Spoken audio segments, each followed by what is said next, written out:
but it's the same thing 15 weeks into the season. I don't know how they fix it, but what's it going to hurt to just switch it up and actually use the people that are dependable? I mean, Richie James had, 3 targets yesterday, and he caught both of his targets. At least that's what I saw. Yeah, he had 2 snaps in the game and 1 target. So he was 1 of 2 in terms of plays to targets. So, and I'm not sure they just went out there and said, all right, Richie's in the game. Let's design a play specifically for him. I think it was just the flow of the offense. And, there's Richie James open. Let me throw him the ball here, 17 yards. And he played 1 other snap the rest of the game. So, yeah, I'd certainly be fine with that increase. Just one other thing. Yep. Not to cut you. Sorry to cut you off. No, you're good. I know that Justin Watson, it's almost like a 50-50 on whether or not he's going to catch it. But I would rather have him taking the top off than MVS. Let Justin Watson take the top off. He's fast enough to do it. And at least he knows where he's supposed to go most of the time. And then you have at least a 50-60% chance he's going to actually catch the ball. So I would take my chances with that. They have to settle on a group of guys that trust Mahomes, because this is 2 weeks in a row now that we've had our franchise quarterback visibly frustrated on the sideline, and you cannot have that. If one guy on this team that cannot be frustrated, it's not Mahomes. And so I don't care what you have to do. I don't care if it upsets the apple cart and it changes what you want to do as a coach. You put a team around the guy where he can be competitive. In my opinion, he had 2 interceptions yesterday. Neither one of them were his fault. Blake Bell didn't even try to come back for the ball, didn't even try to extend his arms, let a smaller guy take it from him. Like, this stuff has got to stop, because the last thing that this city wants, this team wants, is for our quarterback to be so frustrated that he doesn't want to be here anymore. So, I don't know what they got to do to change it, but they better start figuring it out. Maybe not for this season, but for next season. They have got to right this ship.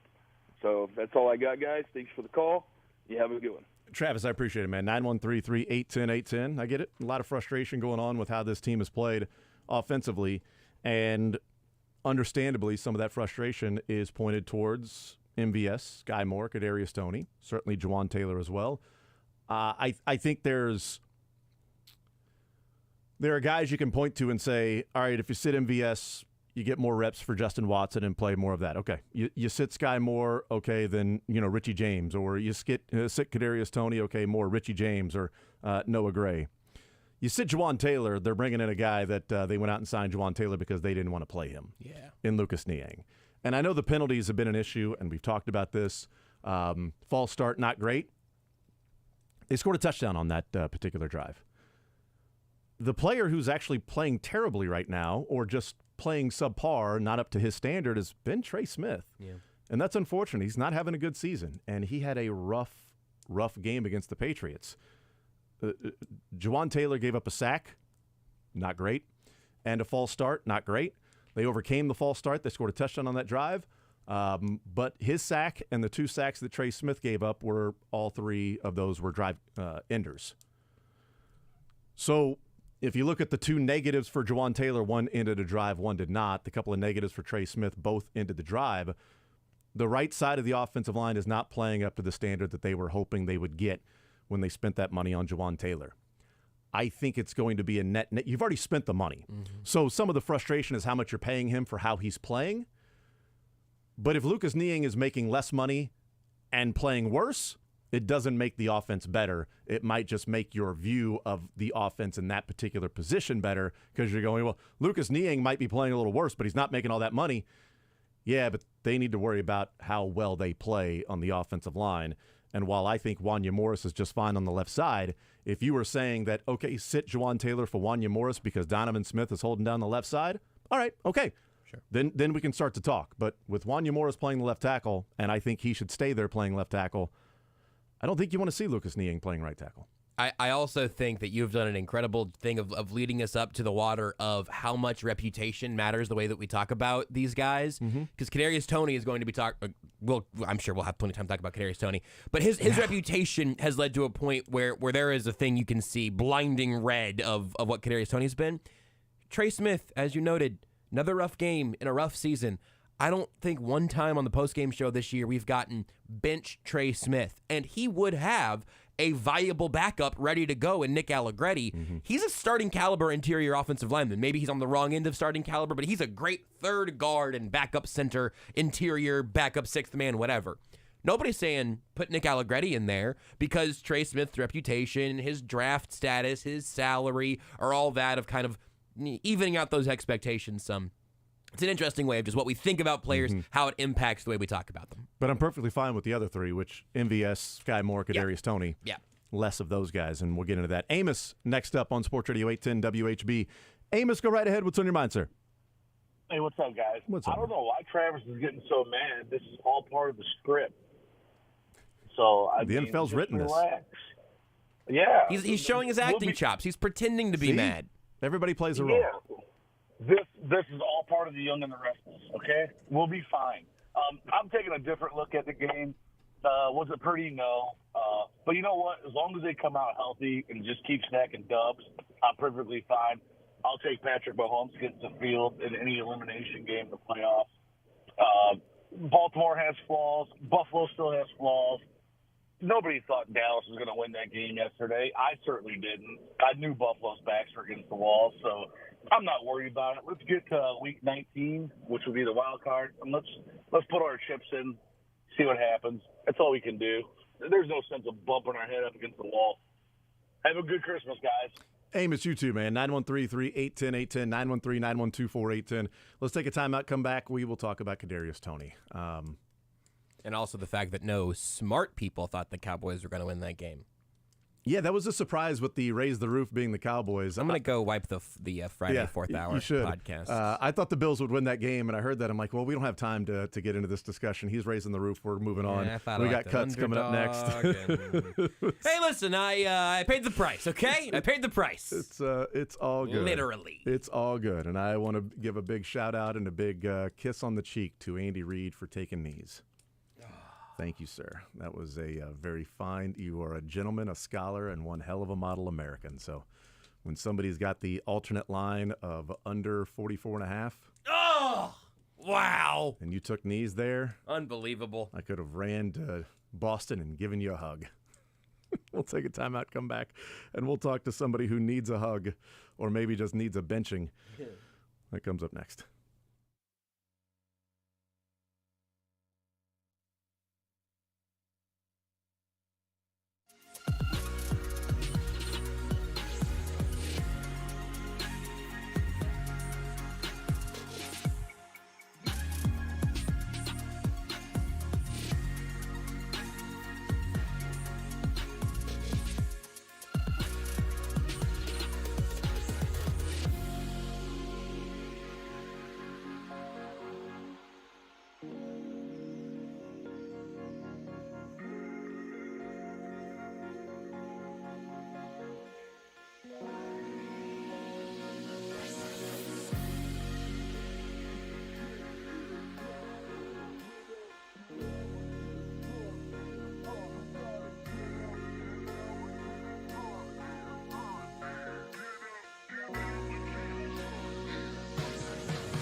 All right, we continue right here on Sports Radio 810 WHB. Jason Anderson with you. Josh Brisco, Dylan Michaels. We'll hear from Field Yates coming up at noon. We'll talk with him. Andy Reid, we'll hear from him about 12:30 or so. Mick Schaefer coming up at 1 o'clock. So I want to play this clip first. Andy Reid was asked by Adam Teicher yesterday about Kadarius Toney and any plans to bench him. I want to go back to the press conference on Monday. So press conference on Monday, the Zoom press conference, day after the whole, he was offsides and Andy and Patrick not happy. Adam Teicher's question is included in this particular clip. It's about playing time for Kadarius Toney. Take a listen to the question by Adam Teicher and the answer by Andy Reid, because that will lead into his answer yesterday afternoon. Here it is. That's not the first mistake he's made, obviously, that's been at a big point in a game that's really cost you guys this year. Are you anywhere close to maybe getting to a point with him where maybe you feel like he needs a little more development, a little more coaching before he gets more playing time? Are you anywhere near that point at all with him? Well, the thing I know, Adam, is he makes plays. He makes plays when he has the ball in his hand, and that's the important part. He's a young guy. I mean, he's not coming to us with a ton of experience. So, but I think he's getting better every week. This is one of those things, Adam, that but I don't see that as being a negative. I look at the things that he produced on too. That was the answer on Monday. I have kept the I think I kept the question in with Andy Reid this go around on plans to bench Kadarius Toney. I believe Adam Teicher's questions included in this one. So here is yesterday's Q&A post-game with Adam Teicher's question and Andy Reid's answer this go around. I asked you this the other day, but in light of today's developments, any plans to sit Toney, take him out of the lineup for a little while until things turn around with him? Yeah, we'll see how things go. I'm not down on Toney. He does some good things, man. So we just got to keep. He's a young guy, Adam. So we're not talking about somebody that has been in this league a long time. So the second part of that was very similar to what he said on Monday with he's a young guy, The difference is, asked on Monday, his immediate answer was, he makes plays. He's a young guy, he put the ball in his hands. He's getting better every week. This go around, Adam Teicher, look, I just asked you on Monday, but any plans that you may have to sit Kadarius Toney? We'll see how it goes. Now, if that was going to be an immediate benching, it did not happen because Kadarius Toney, before they got the ball inside the 10-yard line, the last drive for the Chiefs when they handed off to Edwards-Helaire and then took 3 knees, before that, after the Kadarius Toney interception, they ran 8 plays. He was out there for 4 of them. 4 of the 8 plays he was out there for. 3 of the 4 plays he was there, passing plays. He played 40% of the snaps yesterday. He played 44% of the snaps the week before.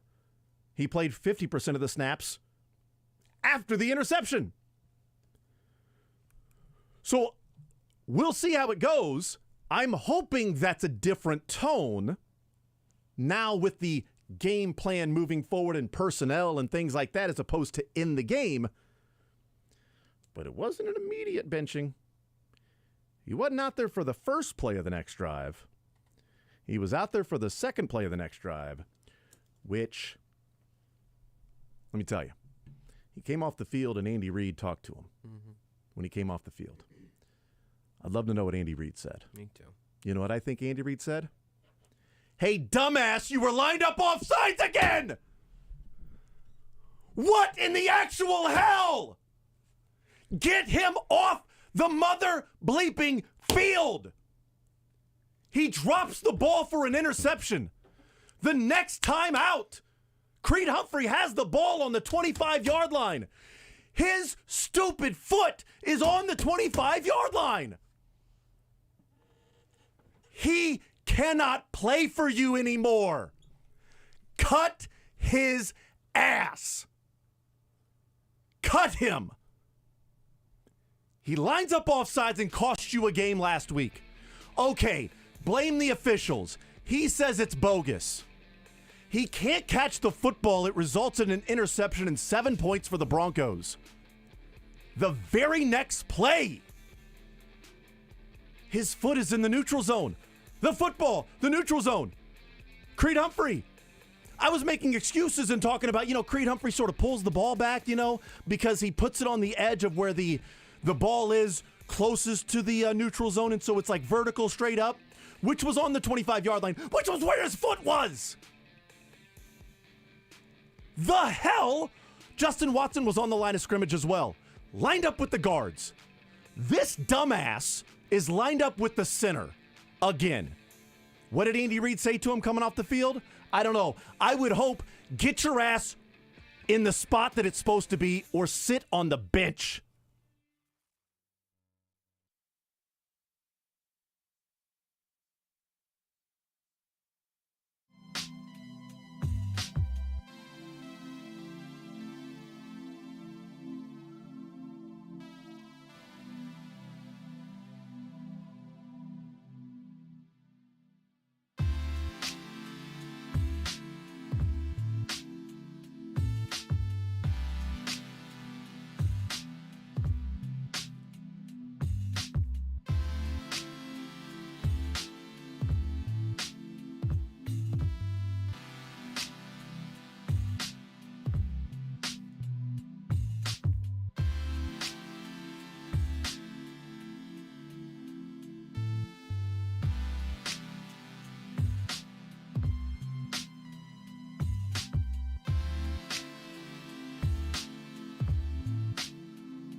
The Zone is presented by Guaranteed Foods, delivering all natural food to Midwestern families since 1958. Enjoy healthier food, more free time, free delivery, and better value. Go to GuaranteedFoods.com.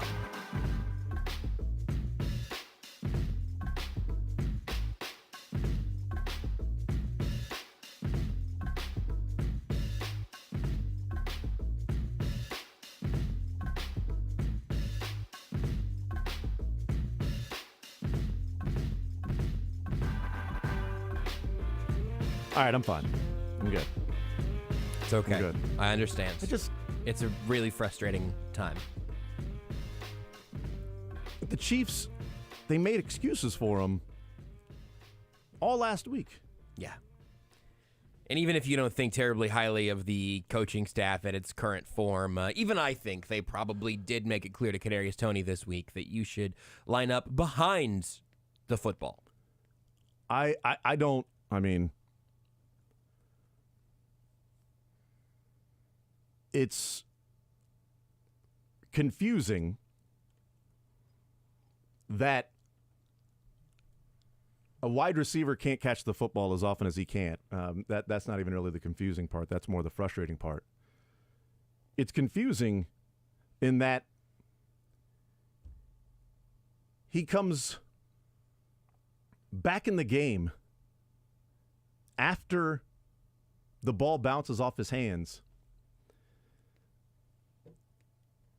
and he puts his foot on the 25-yard line. With the football.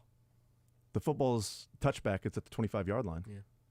He puts his foot on the 25-yard line where Creed Humphrey is snapping the ball with the football on the 25-yard line as well. Justin Watson is on the line of scrimmage as well, and he's lined up with the guards, and Kadarius Toney is lined up with Creed Humphrey with his foot on the 25-yard line. His toes are barely on the 25-yard line, but his toes are on the white chalk. What are...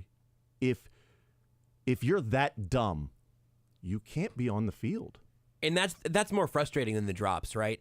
Because guys drop passes. Travis Kelce, alligator arm the touchdown, and we may not have to talk about it beyond that because he's let me check my notes. Travis Kelce, so we're good. But drops from super talented receivers. Rashee Rice had those issues earlier this year. They've gotten better. He still fumbles the football, and that's still something we're all frustrated with. But that's part of the package. But hey, pre-snap, just make sure you're aligned correctly. That shouldn't have to be a mystery every time out there. The drops you can. It's part of the reason the MVS thing is so frustrating. Who decidedly not a young player without much experience, as Andy Reid uses to kind of be an excuse for Toney. The MVS stuff is frustrating because it seems like it's mental mistakes, right? Hey man, you just don't run toward the defender if this isn't your first rodeo. Hey, Kadarius Toney, you've been playing football for a while still.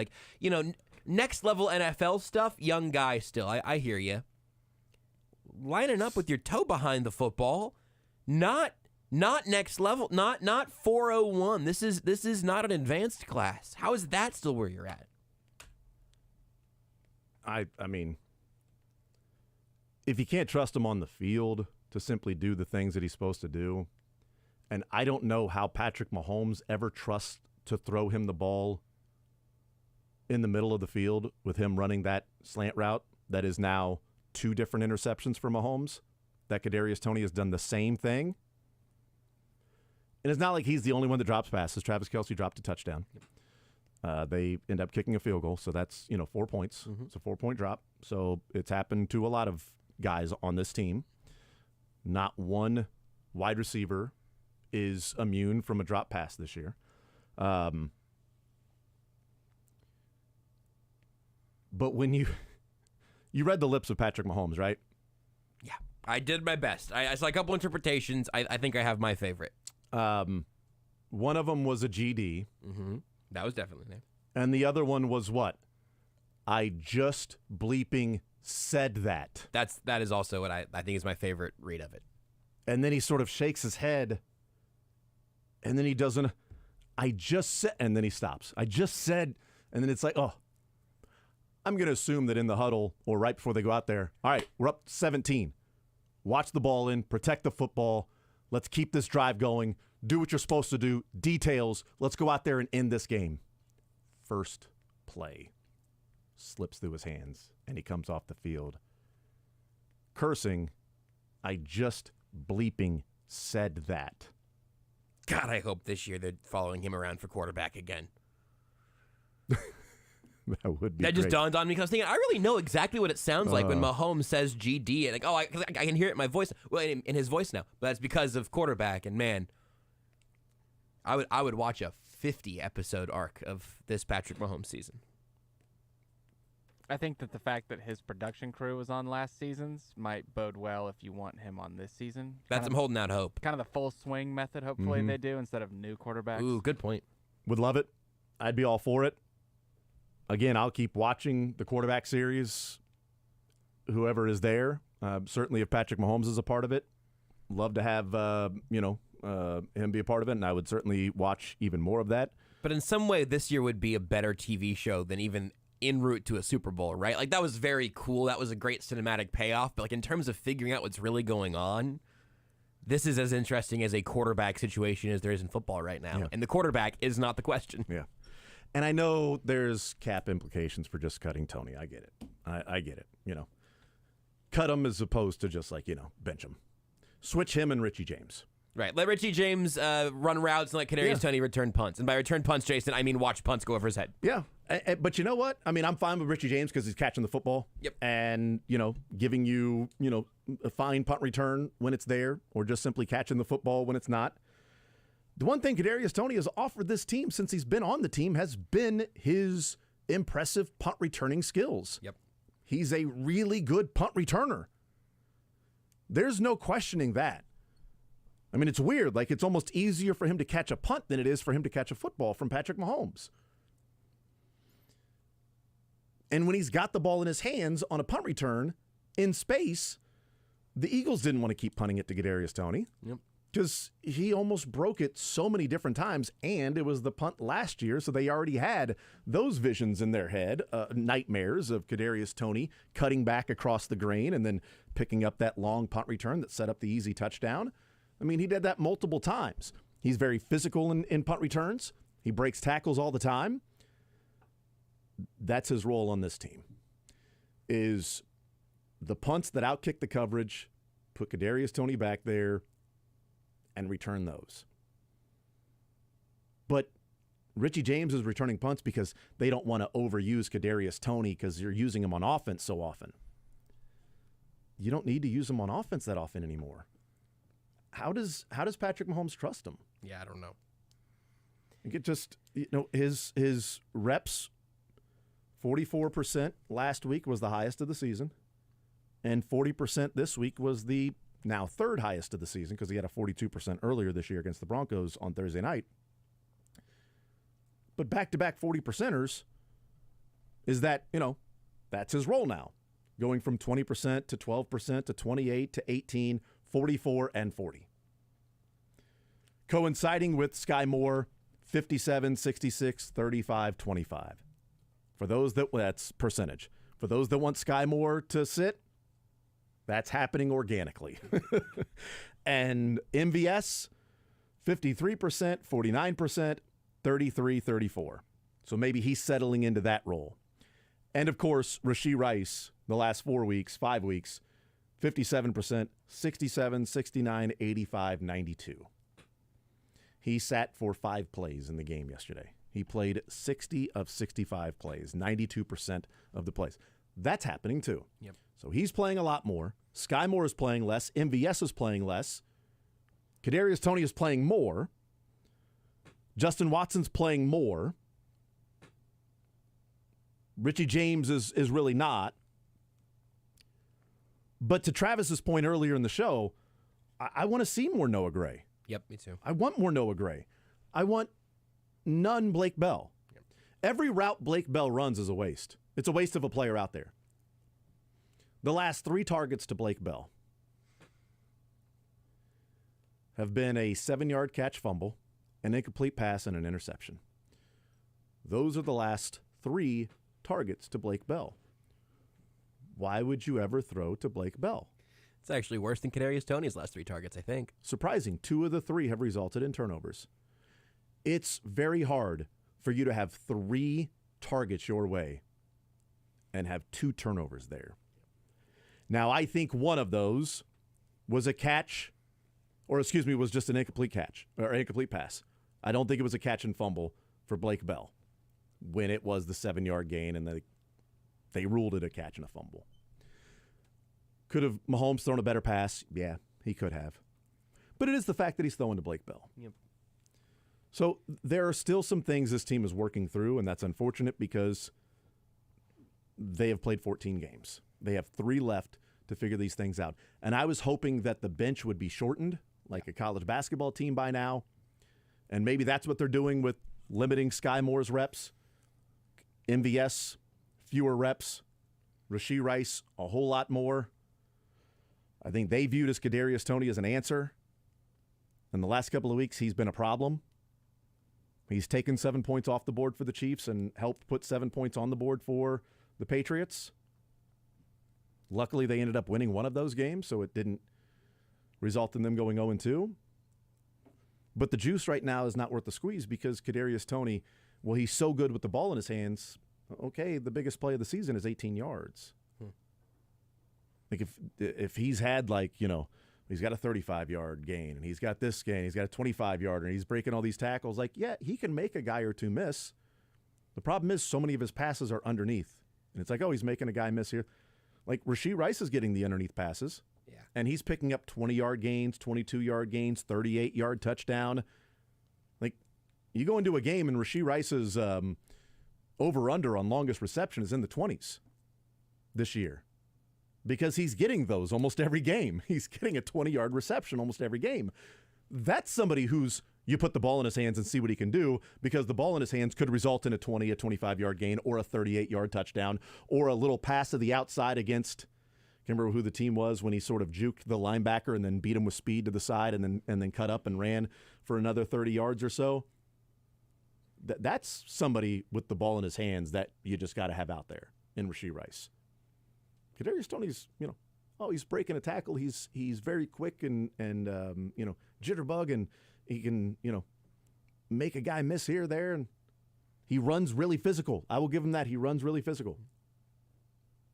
He doesn't catch very physical. But how do you put the ball in his hands without thinking it might be a wasted down or a turnover doing that? And Rashee Rice, by the way, needs to hold on to the football as well. Yep. But he's giving you the ups. This is the thing. This is the thing on Kadarius Toney, where I've talked about him being a roller coaster, but it would be a lot easier to say it's a roller coaster that was built in the 80s, that's all wood, that's been rickety, and has not been kept up maintenance-wise for a while. Because the ups and downs of this roller coaster, like, well, this roller coaster is pretty cool. Like, over here, there's a little loop-de-loops. Like, oh, that's cool. Like, other roller coasters have that too. Like, yeah, this one's pretty good. It's like, okay, well, what happens over there? Well, over there is when you fly off the tracks and you just start praying in midair and see what happens. It's like, okay, well, I don't want to be on that roller coaster, actually. You've given me both sides. I don't really want to be on that roller coaster. But this is the thing that I know Andy Reid is thinking, that I am thinking, that has to be incredibly frustrating. Yeah. That if you tell me that a wide receiver other than Rashee Rice makes a play in the divisional round game to send the Chiefs to the AFC Championship game, they upset Baltimore in the AFC Championship game, and they're going to the Super Bowl. Rashee Rice is my first pick. If you say, hey, who's your next pick for a wide receiver who makes a play like that changes the Chiefs' fate in a game that maybe they needed a big play from, they were going the wrong direction, I think Kadarius Toney would be my second pick. The problem is that if you said, hey, who keeps the Chiefs out of the AFC Championship game with a back-breaking penalty or drop or whatever, Kadarius Toney's the number one pick in all of football. He is going 1-1 in the NFL blunders. What were the old VHS tapes? Follies. NFL Follies. That's right. He is 1-1 in NFL Follies drafts right now. So the roller coaster has been a net negative. His positives have been far outweighed by his negatives. But that's not how... Negatives have been far out. Thank you. I meant the opposite of what I said. Hopefully the context got that there. Rashee Rice, the opposite. The opposite is true. Tony's negatives have so far outweighed his positives, but that's not really how you make play in and play out decisions, because if you say, hey, who has the greatest potential for positives, outside of Rashee Rice, it's still probably Kadarius Toney. And so that's the thing that is infuriating, and it does not bother me one bit for Chiefs fans to say, hey, I don't care. I don't want to get on that roller coaster. There have been too many negatives. He has earned his way out of the rotation. You're right, he has. Which is also a good way of noting how bleak the receiving room is. Yep. Because if you had a receiving room of Travis Kelce, Rashee Rice, and then a bunch of just the most average number 3 receivers you've ever seen, don't put Kadarius Toney out there. It is not worth the dice roll. When you say, hey, you can take Kadarius Toney off the field and get some more work for Sky Moore, I go, well, I guess I'd rather than cover Kadarius Toney even if I'm not throwing the ball to him. Like, that is a horrible place for Mahomes to be, but it might be where they're at right now. It's really frustrating. 913-912-4810. Text says, Amnesia. Richie James had a big drop last week. They all suck. Yeah, I mean, they just right. It's bleak. And I don't disagree with that point. Like, there's not one person that's like, he has been perfect, so why don't you play him more? I don't disagree with that point. I do think there's some context to add to that, which is the Richie James drop was 2nd and 18. It was 24 yards down the field, and it was jumping between two guys. I think an NFL receiver should make that catch. Yep. He did not. Yep. Kadarius Toney's drop last week was wide open, nobody around him on 2nd down and 12, and the ball just goes right through his hands. Yep. And yesterday, the ball just goes right through his hands for an interception. I haven't seen Richie James drop those passes that have been thrown to him that have been short, he's been open, the ball has been to him. I'd like him to go up and make the play on 2nd and 18 when Mahomes puts it between two defenders and he jumps up, and the defender didn't knock the ball away. It just bounced off of his hands, and he dropped it. But I'd love to see 2nd and 12 Richie James in that same exact spot that Kadarius Toney was, to see if he catches the ball and picks up, a few yards, because it should have set up 3rd and 3. It should have been at least a 9-yard gain. Instead, it was 3rd and 12. They ended up punting. And I'd like to see Richie James run the route yesterday to see if, he catches the ball, or at least just takes it and throws it to the ground. Right, that's like, I'd rather see Ghost run that route, I guess. Yeah, just take it and just throw it to the ground, or catch it and kick it. Catch it and punt it like it's rugby. Just running and then just punt it down the field. And then maybe just go ahead and embrace Debo for Kadarius Toney. The other thing, somebody mentioned, Rodney called into postgame yesterday and talked about Toney in the slot some, because this whole team is built out of slot receivers, except for MVS and Justin Watson are the only two guys that are allowed to play outside. Said, hey, look, you do have more going on. I think you said Edelman and Welker may have had something talking about it publicly recently, of like all the stuff a slot receiver has to be aware of in terms of all the different places that the coverage can close in around you if you're doing that slot receiver intermediate stuff. If we're still trying to get MVS off the field, like, can Kadarius Toney just run a 9 route? Like, he's fast. Can he can field a punt? Can he track a deep ball? Genuinely, I'm not. There may be an answer to this. Have we seen there is an answer. I think the answer might be no. There might be one or two. Has he had a target 15 or 20 yards downfield this year? Not this year, but I think the first game that he played with the Chiefs, Mahomes threw that jump ball down the sideline, and that was when people were going, he adjusted his gloves. This guy's so good. He adjusted his gloves. I forgot about that guy. And then went up and caught it over two guys and came down. And first, like, okay, you know about the breaking the tackle, but this guy can go and leap and make a contested catch like that? All right, Andy Reid and the Chiefs are going to get the best out of Kadarius Toney. Maybe it was the Giants were the issue. Was the first massive drop he had this season his only route of, what did you say, 15-plus yards down? The one that would have put us in field goal range. Oh, at the fourth quarter? Well, that was his first massive drop was the pick six. I was going to say, you have to be more specific when talking about Kadarius Toney's brutal mistakes. Second massive drop was an easy 30-yard gain. There you go. So that might be the one. That was middle of the field, though, too, right? Down by 1 with a minute to go with Harrison Butker. Yeah. Chiefs win the game if he catches that football. Yeah. Even by the pick six, they still win the game if he catches that football.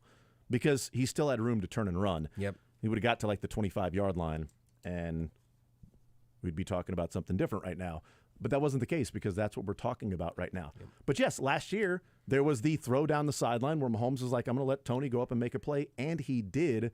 Went up, caught the ball, came down with it, like, okay. And then he did the one hop into the end zone thingy. The one-legged hop into the end zone. The veggie tail. He veggie-tailed. I forgot about that. Yeah. Man, that feels like it was 15 years ago. Holy cow. 913-912-4810 Texas. Everyone at my kid's school is getting sick. I'm going to get my kid a Toney jersey so they don't catch anything. That's just smart. That's just being a good parent. That's all that is. It's being a good parent as long as your kid's never asked to get in any sort of straight line. They will not obey. They will not be in line. Oh, man. Hopefully, if the kid has a Kadarius Toney jersey, the other kids that are sick don't just give it to him, because he will be able to take the handoff. That's true. Okay, so when he's in that position, make your kid create some separation, and then he won't catch anything. Texas. Oh no, actually, sorry. He won't get sick, but he will give the sickness to you. Yeah, that's right. So right. Actually, this might backfire. Yes. Texas. Juwan Taylor, last 5 games, 6 penalties, 4.5 sacks given up. Worst Brett Veach free agent signing during his tenure. It's been rough, and he has not made me look good. I'll be honest with you, because when I was talking about the penalties, I'm like, okay, first 4 weeks, 10 penalties, he had essentially stopped, and he had been pass block win rate. He was one of the best in the NFL, top 10 tackle in the NFL.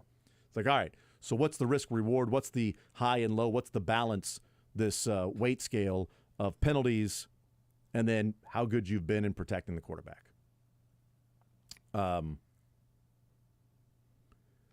The penalties are coming, and he's giving up sacks too. Yeah. That's where the issue comes in. If he's getting a false start and not giving up a sack all game, I'll live with the 5-yard penalty. Yep. If he's false starting and holding and giving up a sack in a game that ends a drive, I can't live with that because he's not that good in run blocking. So you're already sacrificing in run blocking. And right now it looks like a really rough signing for the Chiefs. No doubt about it. Looks like a pretty bad signing for Jawan Taylor.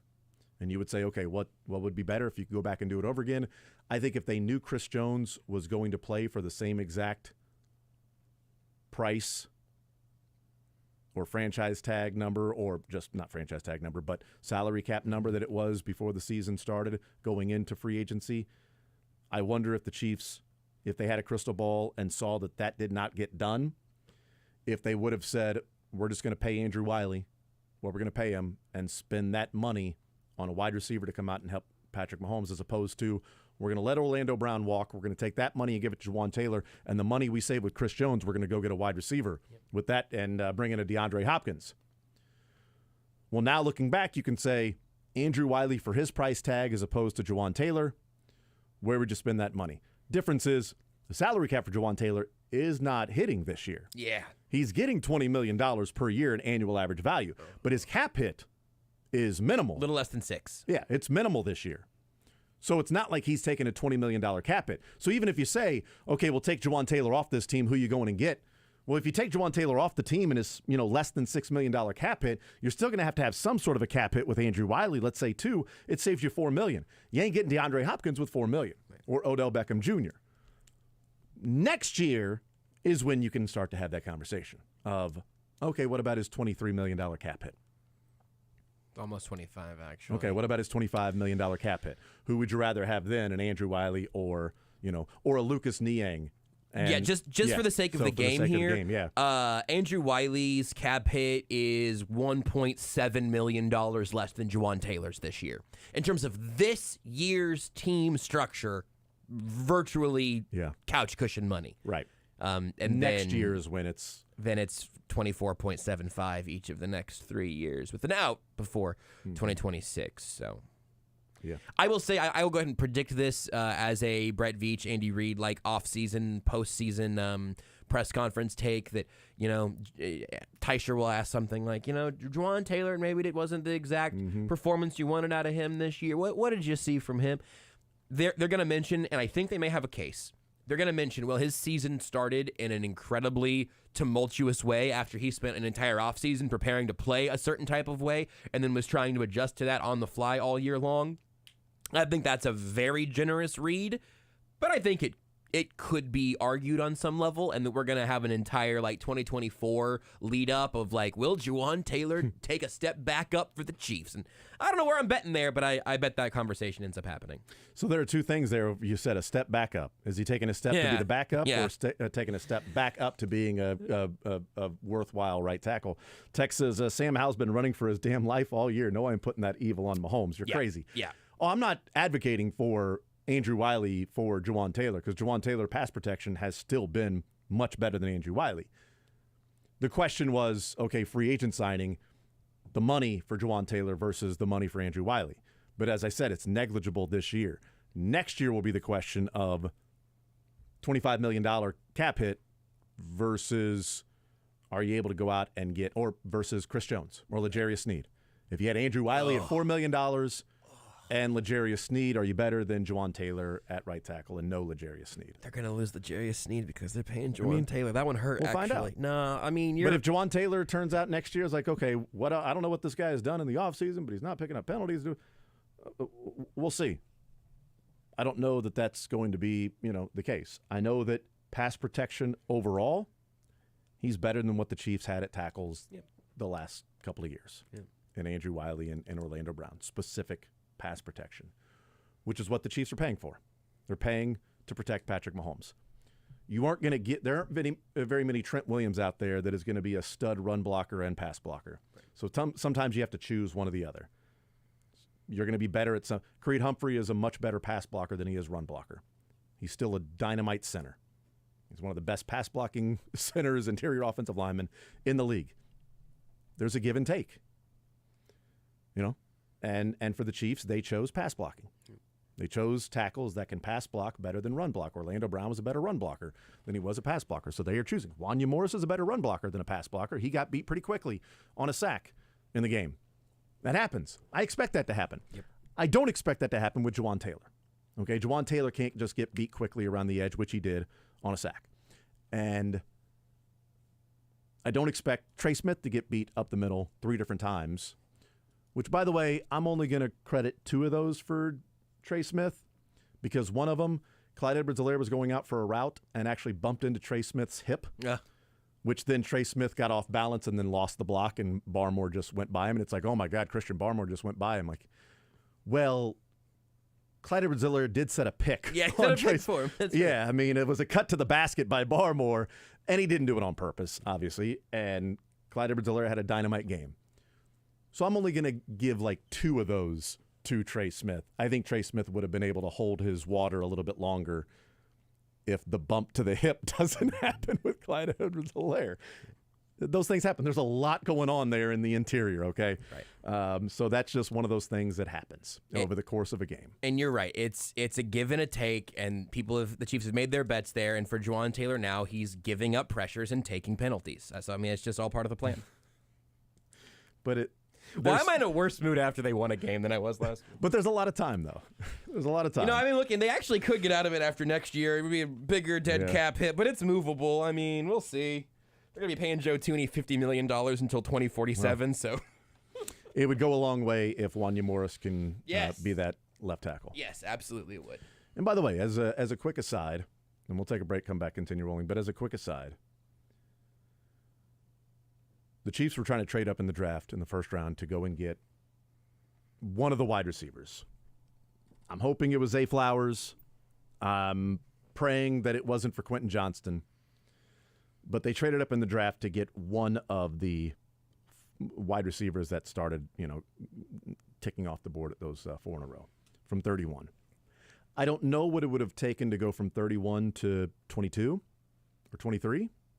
Or I guess it would have been 19, 20, 21. So up to 22 or 21 to get Zay. But Rashee Rice in the second round and Wanya Morris in the third, is it better than Zay Flowers and no Wanya Morris? Right. I don't know. Maybe Zay Flowers turns out to be the best wide receiver in the NFL in a couple of years, and Wanya Morris is just, he looked good when he started, but boy, that thing fell off the map quickly. And Rashee Rice is a nice player, but boy, what we saw in that 4-game stretch just has, who knows? But if Rashee Rice continues at this pace, then what you got for him at pick number 55, when out of the entire rookie class, he is second in receptions, he is third in yards and second in touchdowns. Out of every single rookie out there, he's behind Puka Nacua in receptions, he's behind Nacua and Addison in yards, and he's only behind Addison in touchdowns.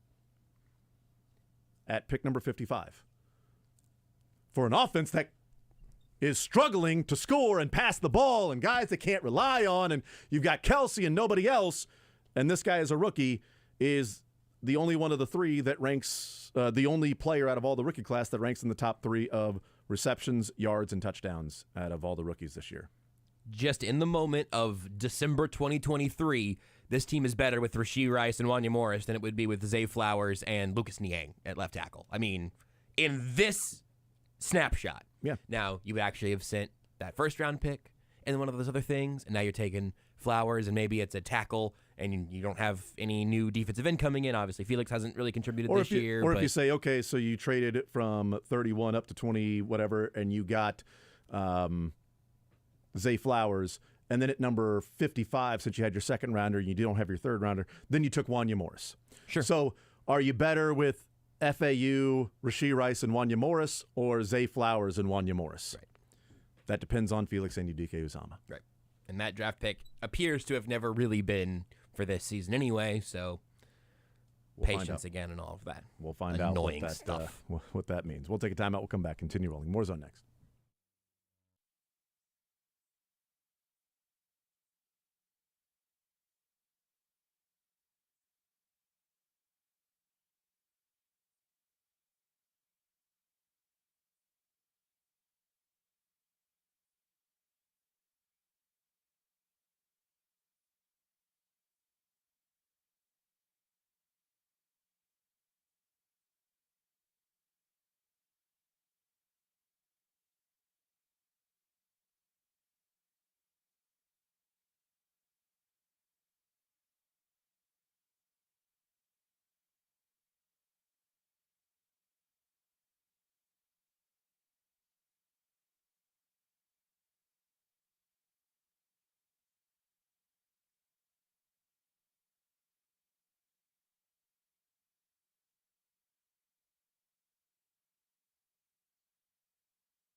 All right, we'll continue right here on Sports Radio 810 WHB. Jason Anderson with you, Josh Brisco, Dylan Michaels. We had up until 2 o'clock. We'll talk with Field Yates coming up at noon. Andy Reid, we'll hear from him on his Monday press conference.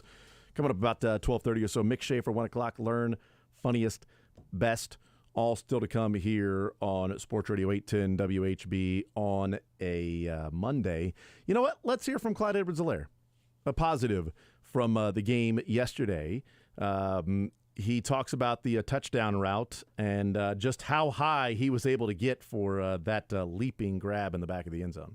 Initially, it was a free release route, bread route from the backfield by me. The guy had outside leverage, so I initially broke it in to get that inside option for the touchdown on the inside. Then I think 5 ended up coming down. So then after that, I kind of knew who was on the outside, and he was going to really just try to stay at the pylon. So my goal was to try to get the back of the end zone. From that point, I kind of knew Pat was going to roll my way since I was the hot answer. From that point, it's kind of just – I told him last week he gave me an opportunity on the sideline on the belly route, and it's just something like I rarely drop passes, and it's just one of those things that it was a bitter taste in my mouth. So I just told him, like, even when I got the opportunity last week, opportunities this week at practice, like, you throw the ball up, bro, I promise I'm going to come down with it, no matter the situation. Are you thinking Pat put that ball over your head first? No, not at all. Not at all. It's, jokingly, we've been kind of making little remarks about me and about height and jumping and everything. So every time I scored past couple of weeks, I've been dunking the goalposts. And it was just one of those things, like, everybody like, well, damn, you're getting higher and higher every day. So I think it was just kind of a thing in back of everyone's head, like, well, damn, Clyde can really jump. Like, so for Pat having that opportunity, it was more of just like, he's not just some small guy on the field. In the wise words of Coach O, 6'7", 270. So we roll like that, and that's just what it is. Look, he has not had the best career with the Kansas City Chiefs being drafted number 1 or in the first round, number 32 overall. All right, it's been a rough go of it for Clyde Edwards-Helaire. Injuries may have had something to do with that. And when you see the play of Isaiah Pacheco a year ago and throughout this year, and you're like, all right, there's a difference maker, and Edwards-Helaire just isn't that guy. And how they are using Clyde Edwards-Helaire now is much better than what we had seen them use him as at times. Like, they don't ever have to give Edwards-Helaire the ball on a stretch play to try to beat somebody around the corner, to try to get outside. That is not his game. It's never going to be his game. He's not fast enough to beat an NFL player to get around the corner. It's not going to happen. In the passing game, the screen game, in power up the middle to where he can break some tackles and use that low center of gravity, use the tree trunks for legs, and, you know, drive the pile forward a little bit more. That's what Clyde Edwards-Helaire can do. And what the Chiefs have done to me is that it feels like they have changed the way they've gone about some things this year. We've seen that in the wide receiver snap count, but I think we've seen it in short yardage situations as well when they're saying we're just going to run some power. We're just going to run it right up the middle. We don't need a trick play. We don't need Kadarius Toney in the backfield to fake the handoff to a running back and keep it himself and get caught. We don't need Blake Bell under center to hand it to Rashee Rice on a sweep, on an end around. We don't need to do that. Why don't we just give it to Pacheco right up the middle? Why don't we just give it to Jerick McKinnon right up the middle? Why don't we give it to Clyde Edwards-Helaire right up the middle in a power, and they can find the hole, or the interior offensive line is good enough to pick up 1 or 2 yards, even if the defense has a pretty decent idea that that's what's going to happen. You can also play off of that and go, oh, we're going to play action here. Now we're going to throw a little, pass to a running back in the flat, or a tight end in the flat, or a wide receiver that was running some ghost motion. And, okay, well, now we faked the power, and, hey, this guy's wide open over there, because now the cutesy stuff becomes the changeup. Instead of the power stuff was the changeup, and it was the cutesy stuff was the go-to. And teams were ready for it. They were not stacking the middle of the offensive line and the middle of the line of scrimmage. They were spreading it out, knowing the Chiefs weren't going to do it unless they did the little spin handoff to the fullback, underneath. Like, oh, there you go. There's the play that they run. So I do think they have changed the way they are utilizing Clyde Edwards-Helaire. It's a novel concept. use the strengths of your players instead of just, well, this is the offense we're running, and whoever's in there, that's just what we're going to run. And even Jerick McKinnon's getting more power runs up the middle, and certainly Isaiah Pacheco. And you see what happens with a guy like Clyde Edwards-Helaire who's utilized to his strengths. Now he gets over 100 yards from scrimmage with the rushing and receiving. 50-yard reception certainly does that. That was awesome design, awesome play. But the touchdown was Clyde Edwards-Helaire. Yes. And it was Mahomes doing Mahomes things to get out of the pocket and buy some time and then loft it to give his guy a chance. But Edwards-Helaire went up, and he had to use one hand to stop the ball. When the ball hit his hands, it hit his right hand only. His left hand, it didn't just slide right into his hands, and use both hands to catch it. He had his right hand to initially stop the ball before his left hand got up there because that's how high it was. He was leaping, and he couldn't grab it with both hands. And he came down with the football. And I love that, he talks about, he got the little belly route, and I didn't come up with it. And I'm not a guy that drops passes, and that stuck with me. I had a bad taste in my mouth all week. So I told Pat, give me a chance. I'm going to catch it no matter what. And you know what he did? He made good on that promise. He made good on that. I don't know if Kadarius Toney or somebody else made a promise. Throw me the ball. I'm gonna catch it no matter what. You can trust me. I promise you that's not happening again. I don't know that. But I know Edwards-Helaire made good on the promise. And I'm happy for him. It hasn't been the best career. It hasn't been the best outside of the building. Certainly us talking about him, fans talking about him, Brett Veach and his reputation as a GM by drafting him. But you and I also discussed in the offseason, there is a role for Clyde Edwards-Helaire on this team. It's not starting running back, but it doesn't mean you have to cut him. There's a role on this team, and some of that role might be keep Pacheco healthy throughout the season. So even with my complaints early in the season going, why are they giving the ball to Edwards-Helaire? It was short-sighted, and I acknowledged it at the time of saying, I don't want to see them give the ball to Clyde Edwards-Helaire, but I know the bigger picture that you're taking some carries away from Pacheco because you don't want him touching the ball 350 times the way that he looks for contact. Right. Okay? If he's running and there's open space or there's a brick wall to the right, he's going to try to hit the brick wall first. That's just what he does. And there's no way that guy is ever going to play 17 games in a season. It's just not going to happen. And we know he's, already missed a couple of games just because of how physical he is. But there's a role for this guy on the team. And I'm happy for him that he had that game because, one, it's a little redemption for him maybe personally, but also it shows that if Pacheco has to miss a game or two, that at least the way the Chiefs were utilizing Edwards-Helaire, there's a role and it's not they can't run the ball anymore. The Patriots, I don't know that Pacheco would have made much of a difference against the Patriots in one of the best run defenses in the NFL.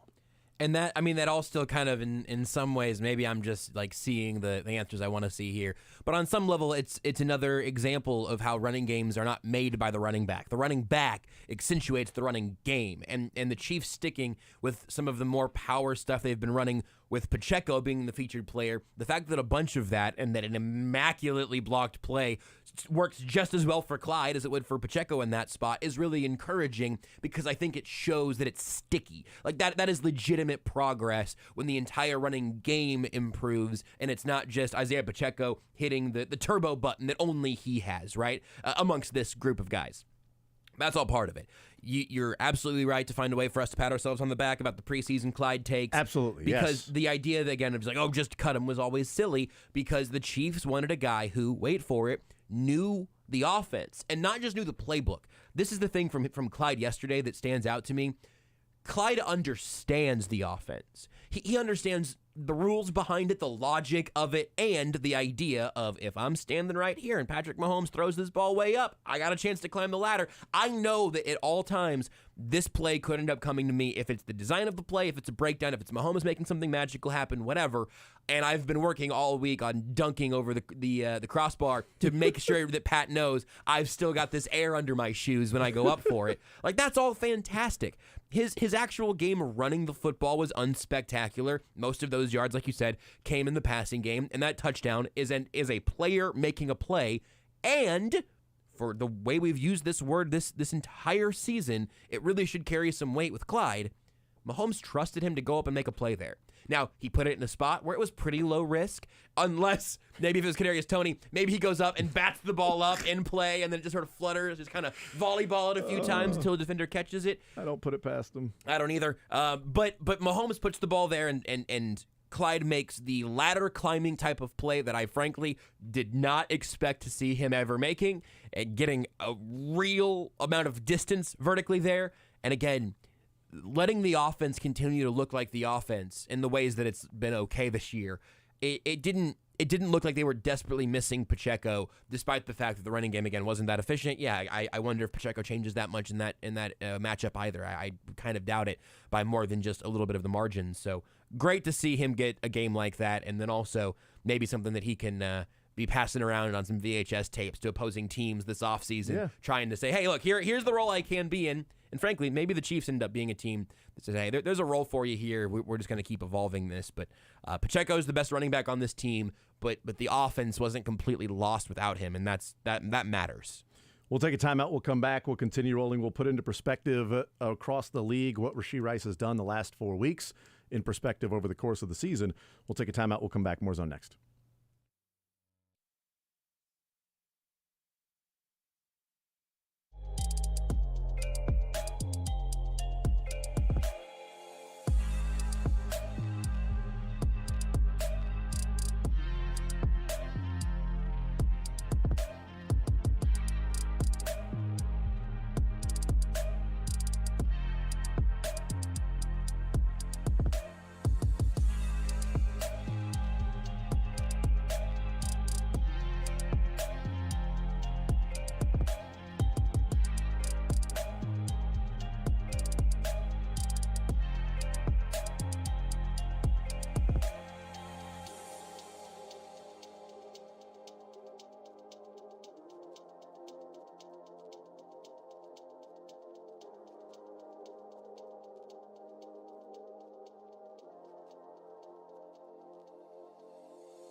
I know we got a minute here, but I need you guys real quick. Okay.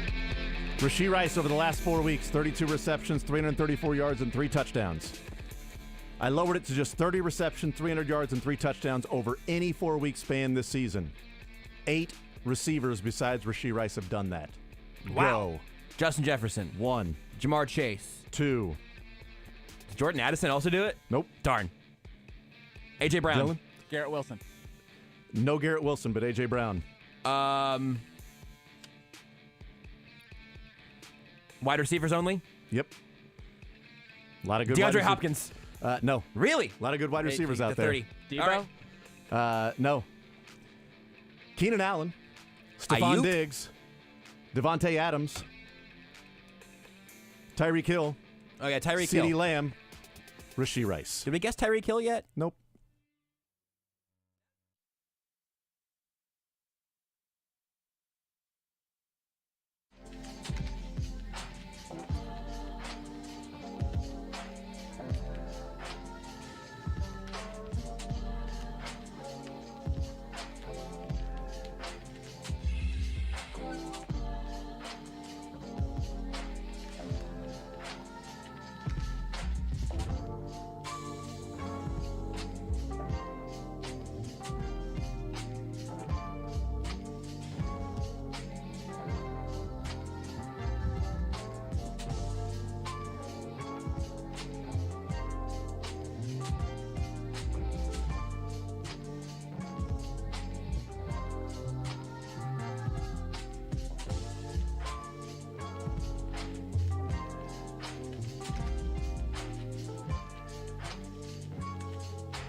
He'll help you fantasy focus while he scoops the news.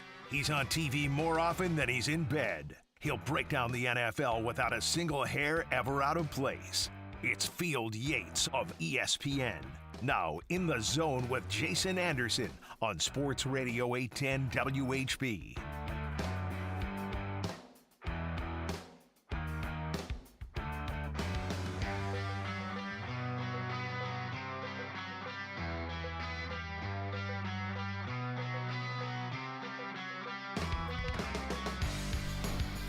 All right, let's talk with our NFL insider from ESPN, Field Yates, joining us as he does here on a Monday. Field, welcome to the show. How are you, sir? Jason, I am doing well. How are you, my friend? I am doing just fine. I'm doing just fine. Chiefs get the win over the Patriots, 27-17. It wasn't pretty. I don't know how many Patriots games are, but they win the game. There are some issues that are still going on with this team, but, the last couple of weeks we've been talking about issues with this team coming off a loss. They did win the game and break their back-to-back losing streak. So what did you see in the game? What do you make of the Chiefs winning against the Patriots yesterday? It certainly it won't necessarily be on the walls in terms of the prettiest of wins, as you just alluded to, but it is an important win and keeps the Chiefs right there in that mix at the very least for the number one overall seed in the AFC and certainly in the driver's seat with just 3 weeks left to go for the AFC West. What a win with the Broncos' loss at any point over the next 3 games would clinch that division for the Chiefs, or 2 wins by Kansas City. So certainly you got to like their odds of winning the AFC West. That's important. I thought it was actually in some ways fitting that the Chiefs played the Patriots yesterday because the Patriots, of course, had their run in which all of a sudden perception and expectations became a problem for the franchise in some ways, right? Because if you don't win 35-0, it's a bad win. It's unimpressive. It's uninspiring. The Chiefs got a win yesterday. It was a 10-point win against a team that's not very good. But you know what? Given how the Chiefs have played recently, the fact that they did score 27 points was important. The fact that they got yet another big day from Rashee Rice was important. The fact that they held serve in the AFC was important. But the Jaguars lost last night. It wasn't the worst thing in the world, all things considered. And for Kansas City, I think that if you are looking for a silver lining for the Chiefs over the next 3 weeks, what I have said previously, and I will stand by, is that there's no exterior solutions, obviously. The solutions for this Chiefs offense to get back on track, which we believe now is the link that has been weaker so far this season, is just eliminating plays that are inexplicable. And, yesterday there were a couple of them, most notably, obviously, the drop by Kadarius Toney that led to an interception. Is the solution, pull Kadarius Toney from the lineup entirely, only let him play running back so he doesn't have to be lined up on the line of scrimmage or have to try to catch the ball? I don't know what it is, but those are the kind of considerations that might have to come into the mind of the Chiefs because a couple of self-inflicted wounds are kind of the only reasons why that game was as close as it was. Yeah, the Kadarius Toney thing is really interesting and frustrating, yeah. And the drop pass that resulted in an interception, and you visibly frustrated was Patrick Mahomes, and reading lips, he dropped the GD, and then he said, "I just bleeping said that." I mean, I'm gonna guess, Field, that right before they went, because that was first down, first play of the drive, right before they went out to the field, it was up by 17. Guys, details, lock it in. Let's go win this game right now. Cat, look the ball in. Hold on to the football tight when you're going to the ground. Let's win this game. Let's eat the clock here. Let's go and take care of business. And the first play, the ball slides right through his hands, and Mahomes. Yeah. I'm assuming that's what was said. To me, and that's a big issue. But to me, maybe the bigger issue is the next series. Kadarius Toney comes back in the game. Yeah. Plays a play, and then he comes off the field, and it shows him talking with Andy Reid, and then he walks away from Andy Reid. And it's like, oh, what was he talking to Andy Reid about? Then you go back and watch the play field, and Creed Humphrey is snapping the ball from the 25-yard line. So the edge of the football that's nearest to the yard marker is on the 25, and Creed Humphrey snaps it from a vertical position in shotgun. Kadarius Toney's foot's on the 25. Yeah. And to me, that was like, all right, he can't play. Like, how can you put him out there? And I don't know what Andy Reid was talking to him. Maybe Andy Reid was like, hey, great route, Kadarius. But the fact that he's probably looking right down the line or whatever and seeing that this guy's foot is on the 25-yard line on a touchback, or I guess it was no, that play was the second play of that drive, but it's a touchback and he's got his foot on the 25. Like, to me, that becomes even a bigger issue. And I know the drops are like, yeah, it's a huge issue. It's resulted in 14 points for the other team. But it just took 7 points off the board last week. And he's still lining up in line with Creed Humphrey. Like that to me is somebody who's unplayable. Yeah, it makes me think about being a parent, Jason. You've been a dad longer than I have been a dad, but you are constantly reminding your children that mistakes are okay. They happen. That's what life is about. But what we can't do is repeat mistakes that are easily fixable. And in the case of Kadarius Toney, it just seems like that might be a problem. And while Kadarius Toney forever will have a piece of Chiefs history because of a game-altering punt return in the Super Bowl last year, I'd say that the much larger sample size of Kadarius Toney action in the NFL are plays that explain why he may wind up being one of those players who is just kind of passed around. He's tantalizing because of some of the raw natural skills, but might have a hard time finding a long-term home somewhere because for all the skill, there are some inexcusable moments that are the kind of moments that either get you traded or potentially waived at some point in the future. So a very talented player, and it's not like the Chiefs have a bunch of depth at wide receiver that if Kadarius Toney is off the field, instead they can play some guy who's much more deserving. But you might tell yourself if you're the Chiefs, we would rather live with, I'm just going to make arbitrary grades up, a B- performance from a certain wide receiver every single day, as opposed to a guy who at his best can be, an A, but at his worst can be an F. That's a problem. And I think we see that a lot more often in the NFL with offensive linemen. You'll take the steady Eddie over the guy who's got all the traits but can't put it together consistently. Maybe it applies to the Chiefs at wide receiver and Kadarius Toney specifically. Yeah, Marty Schottenheimer said, if I got a guy that, for 8 games out of the year, he gives me a 10, and 8 games out of the year, he gives me a 0, and I got another guy that gives me a 5 for 16 games, I'm going to choose the 5 because I know how to plan for that. And while the guy that gives you a 10, 8 games will go and can, help win you a game, the zeros are, well, he was a big part of the game plan, and now he's giving me a 0. So now does he help lose the game there? So, yeah, it's sort of what you're talking about. You mentioned Rashee Rice becoming and having another big game. Over the last 4 weeks for Rashee Rice, he's got 32 receptions, 334 yards, and 3 touchdowns. And then you tweeted out, like, each individual game, what he has done over the last 4 weeks. So I went and looked at every 4-week span this year, Field, and just used round numbers, 30 receptions, 300 yards, and 3 touchdowns in any 4-week span, week 1 to 4, week 2 to 5, etc. Rashee Rice is one of 9 receivers that has done that this year, of what he's put up. The other 8 are Justin Jefferson, Keenan Allen, Stephon Diggs, Devontae Adams, Jamar Chase, A.J. Brown, Tyreek Hill, and CeeDee Lamb. So my question to you is Rashee Rice growing into the Chiefs' number 1 receiver target and just simply being in the offense, if you can catch the football and be trustworthy of Patrick Mahomes, you can put up numbers? Or is Rashee Rice becoming a guy who, not there yet, it's 4 games, but has the potential to be in the mix of those names? Yeah, it's such a lofty list, right? That you're sort of like, I have this general rule of thumb, Jason, and it's going to come back around with a lot of my draft work this year, is that I prefer when we're making comparisons for these top draft picks to say that shades of or traces of or hints of, right? There are hints of Patrick Mahomes in Caleb Williams' game. He is not compared to Patrick Mahomes, who's the best player on the planet, right? A 2-time Super Bowl champion and a 2-time NFL MVP already. But Rashee is certainly doing some things that shows some of the hints of the names that you just listed off there, that he has, at least for this 4-game sample size, been similar to.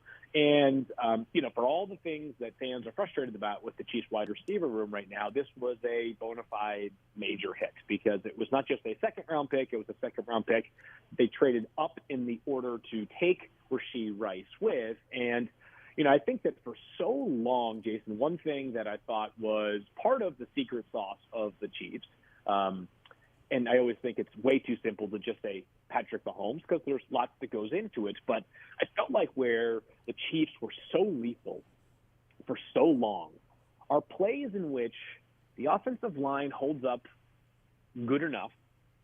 The receivers can't quite uncover right away. Patrick eventually eludes some pressure, starts to run towards the line of scrimmage, and then all of a sudden he whips it down the field, and you're thinking to yourself, before the camera pans to where the receiver that he is throwing the ball to is, you're thinking to yourself, like, is this a throwaway? Is he throwing it into double coverage? And then it's like, oh, my God, like he just broke pressure on 3rd and 11, and Rashee Rice is wide open down the field for a 22-yard gain. And that is certainly a Patrick thing, but it's also a receiver thing. It's Rashee Rice doing some of what Travis Kelce has done for a long time, which is understanding sort of timing and understanding field space, and then having some uncoverability as well. Mm-hmm. Like, if the play is flowing this way, does that mean that I need to run to follow the flow? Do I run opposite of the flow because Patrick has such great vision and arm strength that he can throw the ball to the other hash, even if he is running, to his right and I am going to his left. So I thought there was some really impressive stuff from Rashee Rice yesterday in the unscripted part of the game that I think bodes really well for this success sustaining beyond all of the design stuff, right? Because there were multiple screens, wide receiver screens, of course, the nifty touchdown catch from Jerick McKinnon of all people. But still, I think there was some pretty impressive stuff there from Rashee Rice all the way around. Yeah, one of the guys that writes a lot about the Chiefs, Seth Kaiser, wrote about Rashee Rice, and he pointed out that third down play where Mahomes breaks the contain and then throws to Rashee Rice, and pointed out that Rashee Rice, that route was to go all the way across the field, but as Mahomes started to scramble, Rashee Rice looked, saw the spot in the zone, and just stopped. And just settled there, and Mahomes found him. I mean, how many rookie receivers would be like, no, this is my route's over here. I'm going to wave my hand in the air because I'm open. Throw me the ball.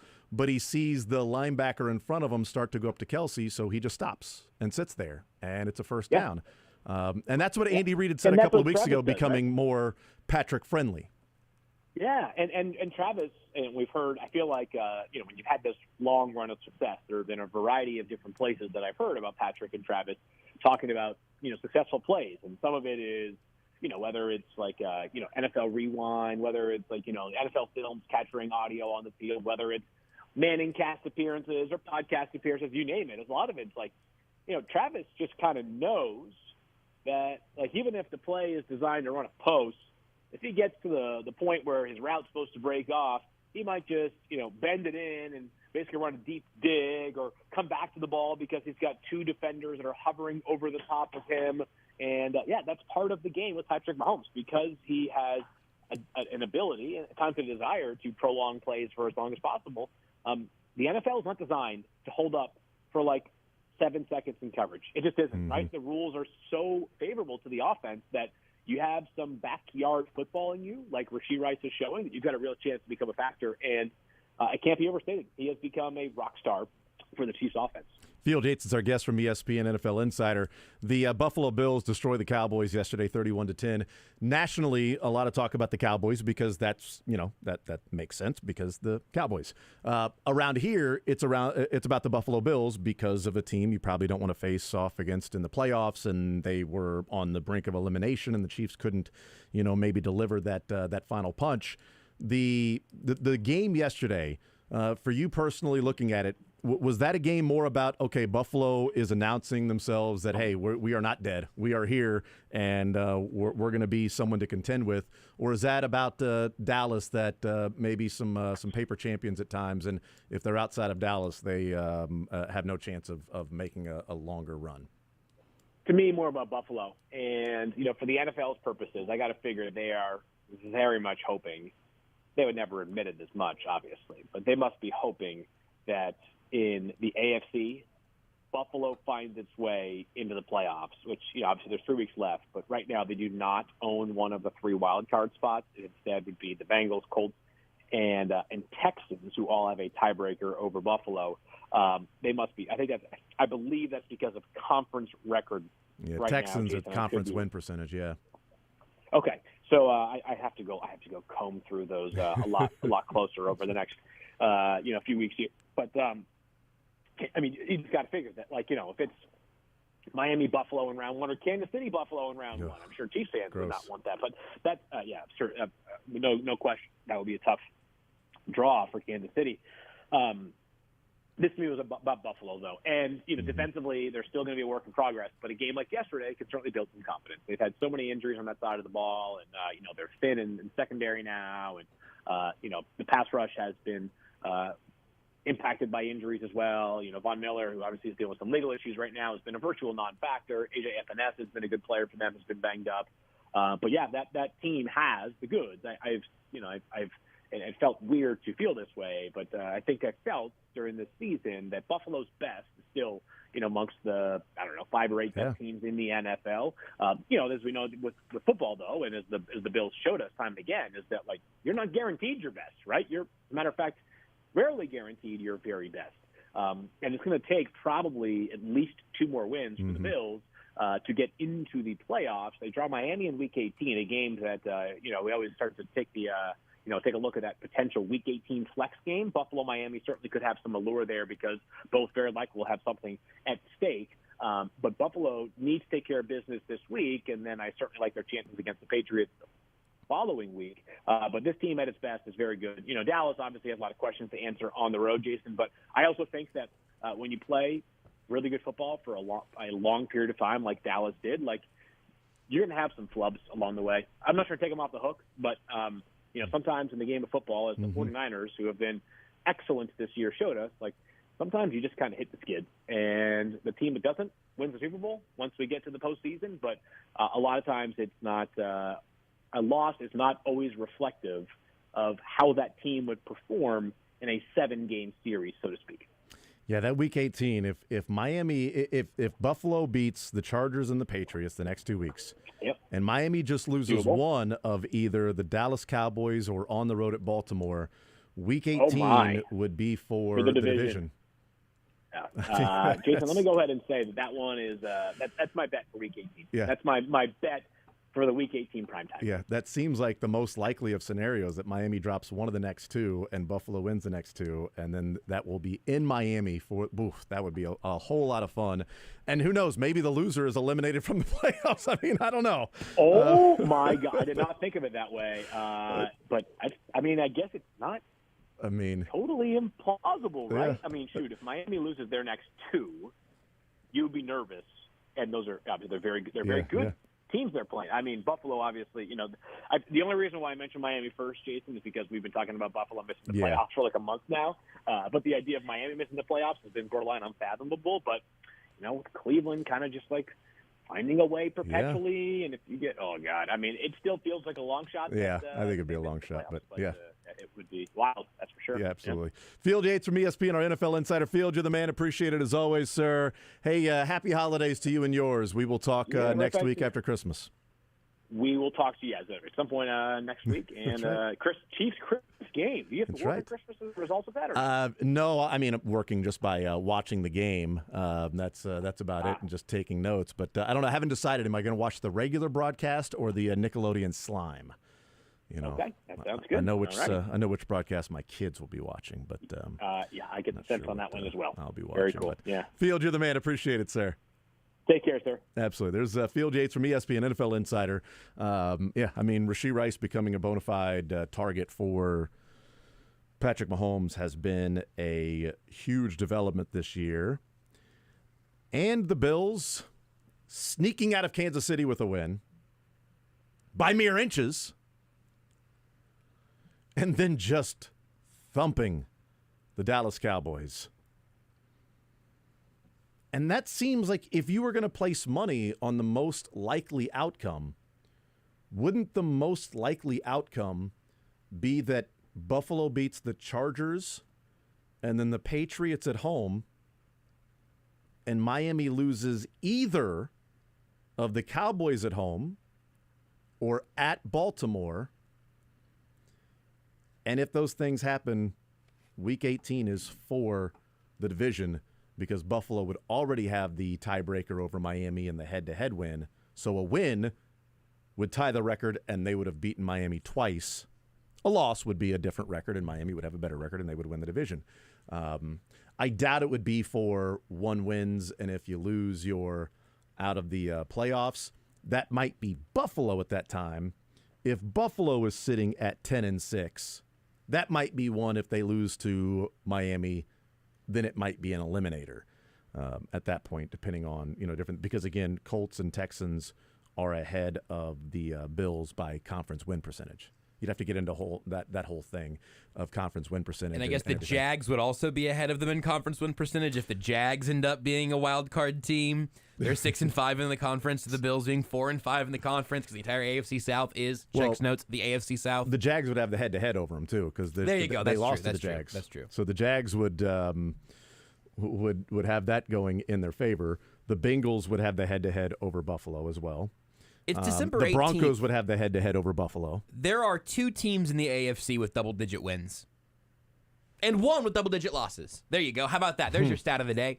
Sorry, I guess I just took my own learned. I could have made this a learned. Well, too bad. I'm telling you now. 2 teams with double-digit wins and 1 team with double-digit losses in the AFC.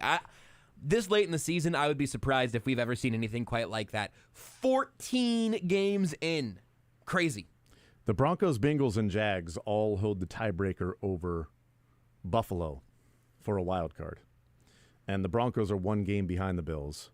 The Jags are tied with the Bills in record, but they're leading the South. And the Bengals are tied with the Bills in record as a wild card. Man, I wish Kadarius Toney knew where the line of scrimmage was.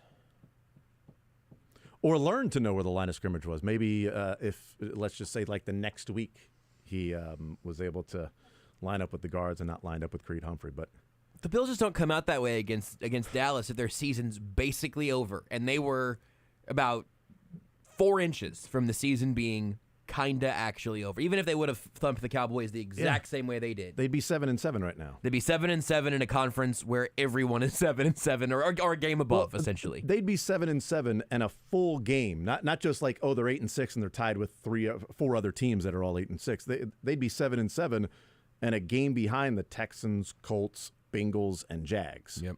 Tied with them. They'd be neck and neck with the Broncos, essentially. Yeah, they would be behind the Broncos because the Broncos beat them. Right. So true. They would be the 7, 8, 9, 10. They'd be the 11 seed right now, the Bills would be if they lost to the Chiefs. Including the last place Steelers, also 7-7. Yeah. Instead, they're the 9 seed. It's only a difference of 2 spots, but they still have some digging to do because a lot of the Bills' losses are against AFC teams. They have a lot of wins over NFC teams. They have lost a number of games over AFC teams. And so those conference win percentages of teams they have not played, it's going to work in the other team's favor against the Bills. So if the Bills are tied with some of these teams for that final wild card spot, I don't know that they hold any tiebreaker over these teams because they didn't play the Texans. They didn't play the Colts. They lost to the Bengals. They lost to the Jags. And they lost to the Broncos.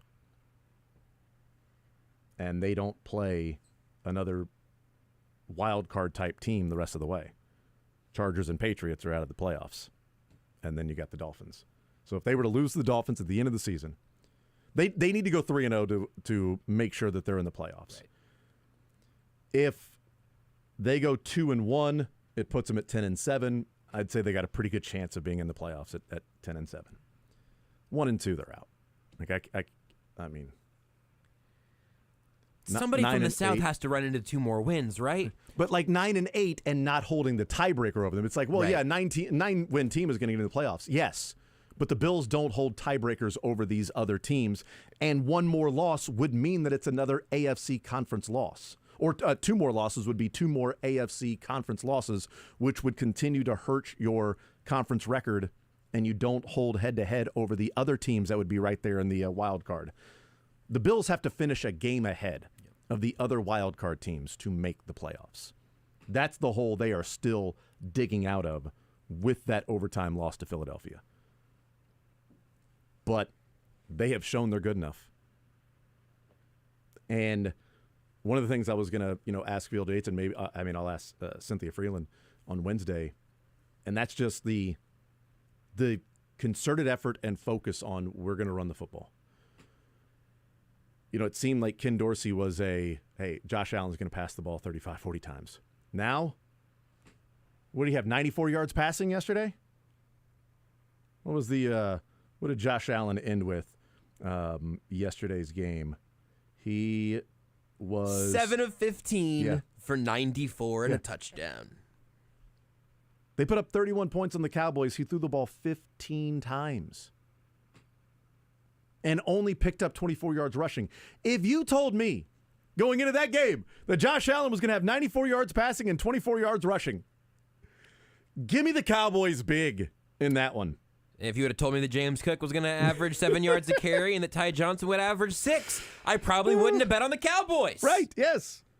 That James Cook was going to have over 200 yards from scrimmage in that game because it's a more concerted, we're going to run the football. We're going to be more downhill and a power running football. We're not going to be spread them out and have Josh Allen throw the ball 35 times. No, and part of that's also attacking where the Cowboys are vulnerable and not trying to force the passing game, even though that secondary has obviously gotten banged up. Now, I say that with him throwing the ball 93 times the last 2 weeks before the Cowboys game. 51 against that's the what Phillies. makes them dangerous is that they have multiple ways to pick on what matchups they like from you. I mean, that's scary. 51 attempts against the Eagles and 42 against the Chiefs.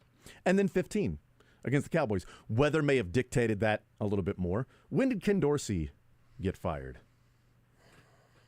Was that after the Eagles game and the bye week, or no? It was before that, right? Maybe after the November Broncos game? 14th. So right after the Broncos game. So yeah, whatever that drops you. So he so much for my theory. He threw the ball the previous 3 games 40, 38, and 26 times. They fired Ken Dorsey. Joe Brady comes in. He throws the ball 32, 51, 42, and then 15 against the Cowboys. Nah, that's not recency bias at all on my part of like, Joe Brady's just running the ball. It just felt like that in that game that they were just running it down their throat. And it against the Chiefs, it wasn't exactly like Josh Allen was, Tom Brady and just, a scalpel and picking guys apart. They scored 20 points in the game. I mean, he completed barely 50% of his passes in the game for 1 touchdown and 1 interception. He had 68 quarterback rating in that game against the Chiefs. But James Cook was really good. A couple of plays that James Cook got loose. And Josh Allen made a phenomenal play to Latavius Murray in a drop reception fumble. Made a great play. No Jonathan Hankins also for the Cowboys. You have a chance to try to exploit that running game, smack dab down the middle, and that's what they were able to do. And that's the thing that gives me pause about Buffalo now, is they have Captain America playing quarterback and apparently have a variety of ways they can win. And whatever they did defensively in this game, we were obviously doing the show as this post-game show as the game was going on. Whatever they did to keep the Cowboys to 10 points is concerning to me. And 10 points also not actually how that game was going. Yeah. That game was over before the Cowboys scored their first touchdown. See, I wasn't really watching the game. I was at T-Mobile watching another team not play defense. And you don't really expect a power game with 5'11", 190 James Cook for Buffalo. And again, and we'll take a break, but that's what gives me pause with the Ravens, is the fact that they run the ball so well, and the one part of the Chiefs' defense that they have struggled with is stopping the run. Now, if you told me the Chiefs' game script, they were going to lead on the Ravens and force it to be more Lamar Jackson, I like their chances. But game script, just back and forth, and the Ravens can just play their offense and run it and run it and run it. Yeah, that's concerning because the Chiefs, against the run, have struggled. Against Miami, they were pretty good until late in that game when the Dolphins were like, all right, we just got to pass the ball a lot, and then they handed off a couple times to Mostert. It's like, oh, he picked up 19 yards running the ball. Thought they were going to pass it. A couple things that give me pause. Don't want to play the Ravens, don't want to play the Bills, just because why would you want to play them? Yep. If you had your choice, I'll play the Jags. Bring me Mason Steelers. Rudolph. Yes, I'll take the Steelers. I'll take the Jags. Come on. Why would I choose one of the... Give me like the Seton Hall of the NFL. Hey, well, you brought it up. That was not right. You gave me just a little bit of light there. I thought maybe. I'm sorry. Give me a 1-3-1 defense. It's only 5 guys.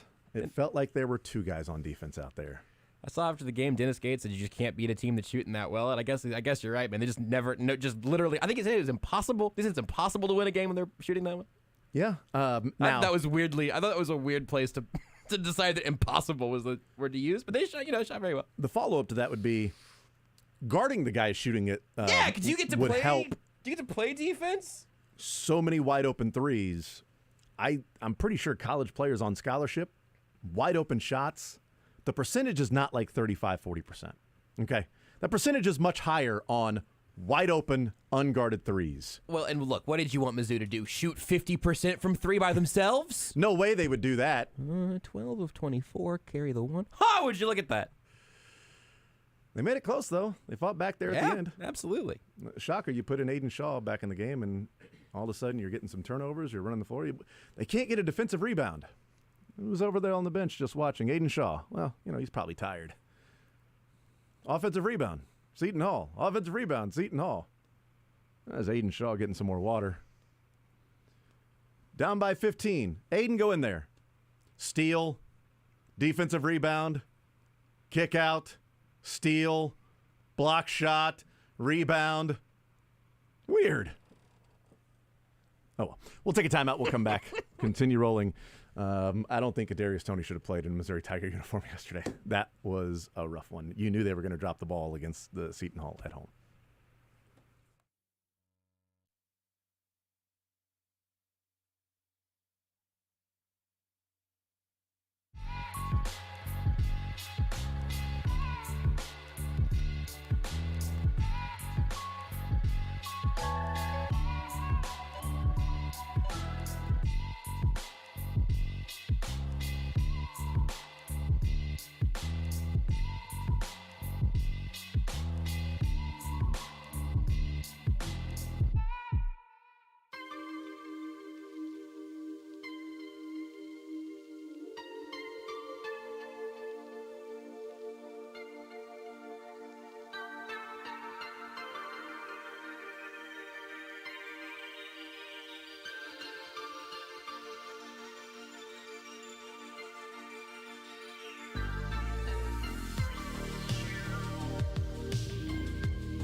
All right, we'll continue right here on Sports Radio 810 WHB. Jason Anderson with you, Josh Brisco, Dylan Michaels. We will hear from Andy Reid here in just a little bit with his Monday press conference. The Chiefs looking forward to the opportunity to the challenge of playing the Las Vegas Raiders on Monday, Christmas Day at noon, and also the Nickelodeon Slime Time game that'll be there. Fun for the kids.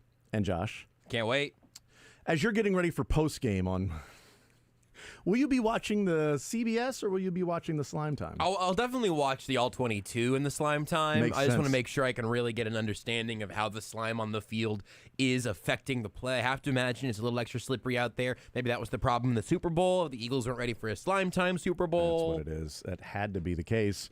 I just hope the Chiefs' offense is out there and scoring because it would make it more fun for the kids watching if there are touchdowns and things like that. With the slime filling up the end zone and all of that stuff. Certainly field goals with SpongeBob coming out and the... I like the SpongeBob net. Maybe that... Right. Oh, man. But you get both, though. With the touchdown, you get the crazy filling up the end zone with the slime and also then the SpongeBob net with the extra point. As opposed to field goals, you just get the cool little net or whatever. It would have been way funnier for Butker and the Patriots kicker, who they drafted way too high, whose name currently escapes me, if they would have missed field goals into SpongeBob. Like if Harrison, because we could have said that Harrison Butker was still perfect this season when not kicking at SpongeBob.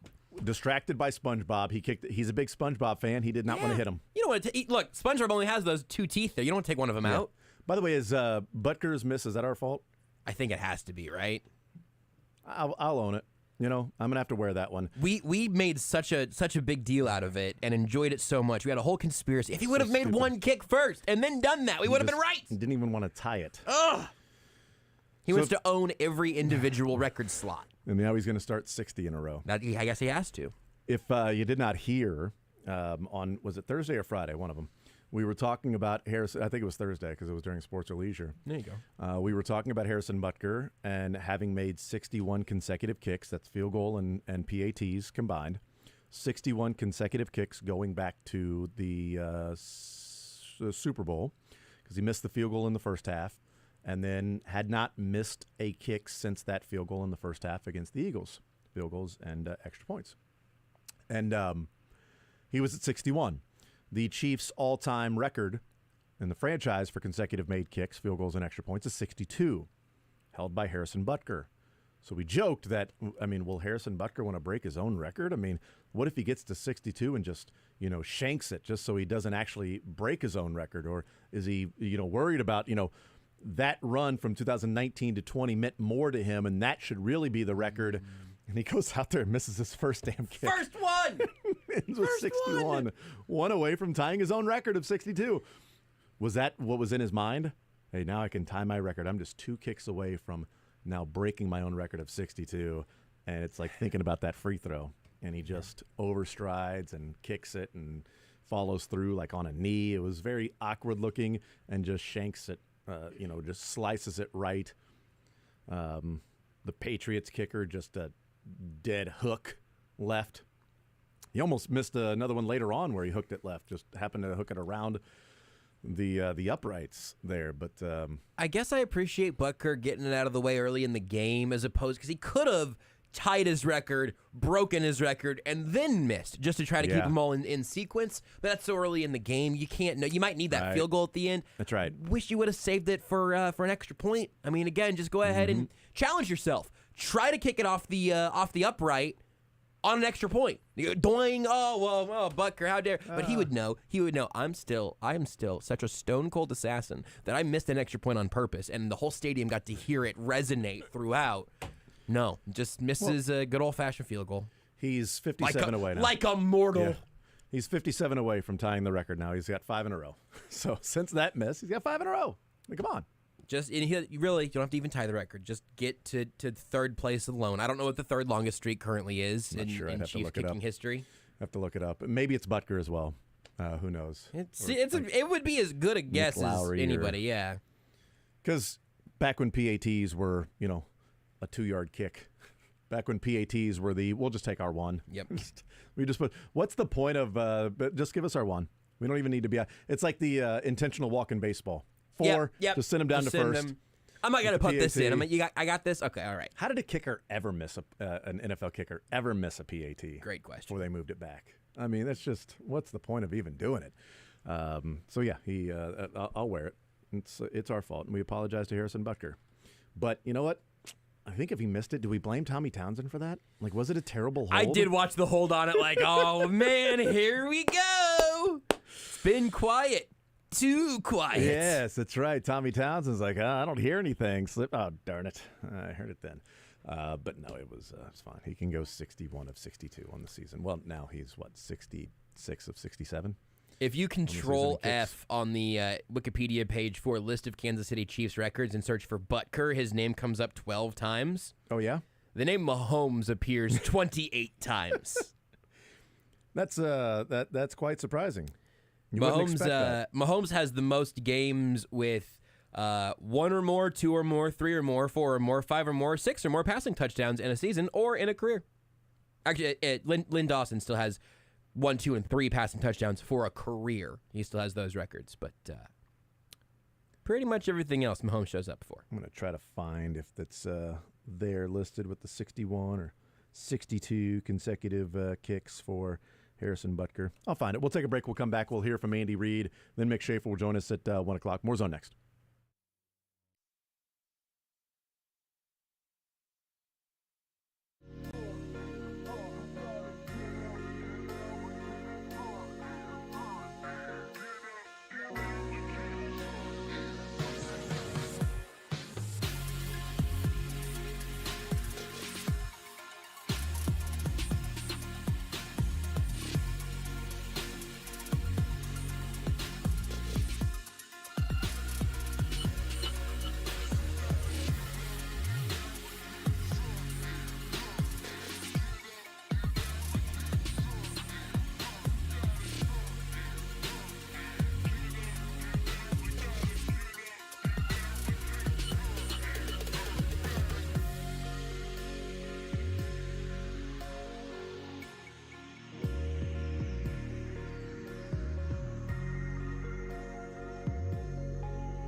All right, so I found it. The record book for most consecutive field goals, kicks made, field goal or PAT, Harrison Butker ended at 61. The record was 62 from November 8, 2020 to October 24, 2021. This stretch including a Super Bowl victory for Harrison Butker. The third longest streak, Pete Stoyanovich with 56 from September 21st of 97 to September 6th of 98. So what we now know is that Harrison Butker has a calculated plan to erase Pete Stoyanovich from the Chiefs record books. That's right. Get to the top five. Nick Lowry, 47. Nick Lowry, 46. And Cairo Santos, 46. So he needs 3 more stretches. He needs a 57, a 57, a 57. I'm going to say 57, 58, 59 because he just had 60, right? No, 61. Okay, so I'm going to say he's got to get 62, 61, 60, 59, 58. Yep. That's the standard I'm setting now. Good for you. Good for you. Let's hear from Andy Reid, his opening statement as his press conference today with the win against the Patriots yesterday, getting ready a week from today against the Raiders. Here's Andy Reid's opening statement. Okay, good. Don't have any injuries for you. Updates there yet. Guys are coming in.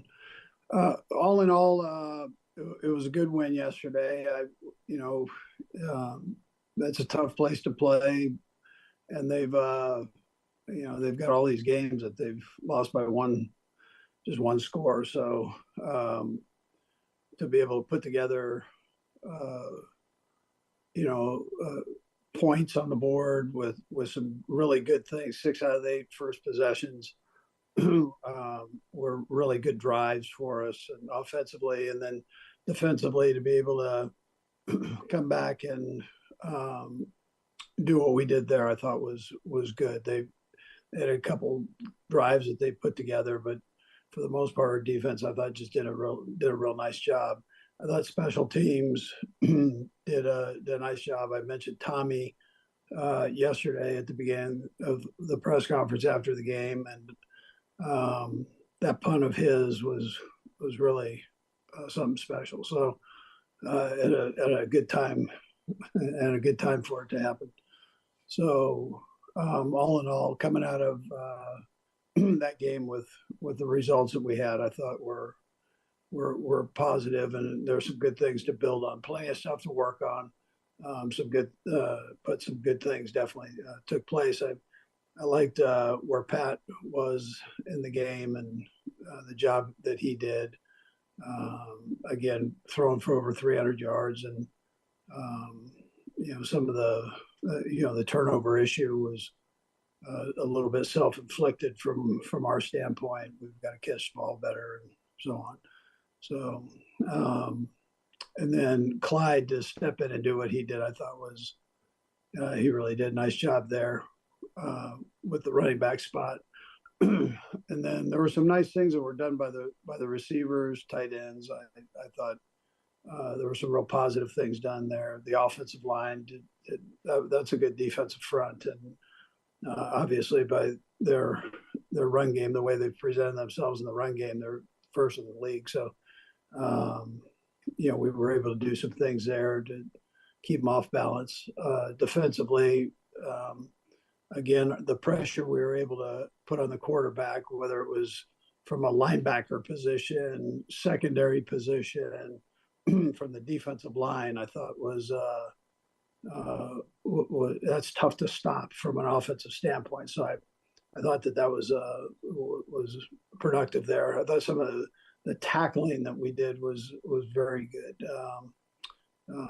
And you've got to be able to do that down the stretch, in particular in cold weather games. The defense has been good. Defense has been good, and they've gotten better as games have gone along. And Bailey Zappi was really bad in the second half, and a lot of that was because of the Chiefs. Do we have time to play one more clip, and then we'll break? Let's play one more, and then we'll be joined by Mick Schaefer. We'll play the other clips from Andy Reid in the press conference today. Andy Reid weighed in on where Kadarius Toney is right now, a day after that drop.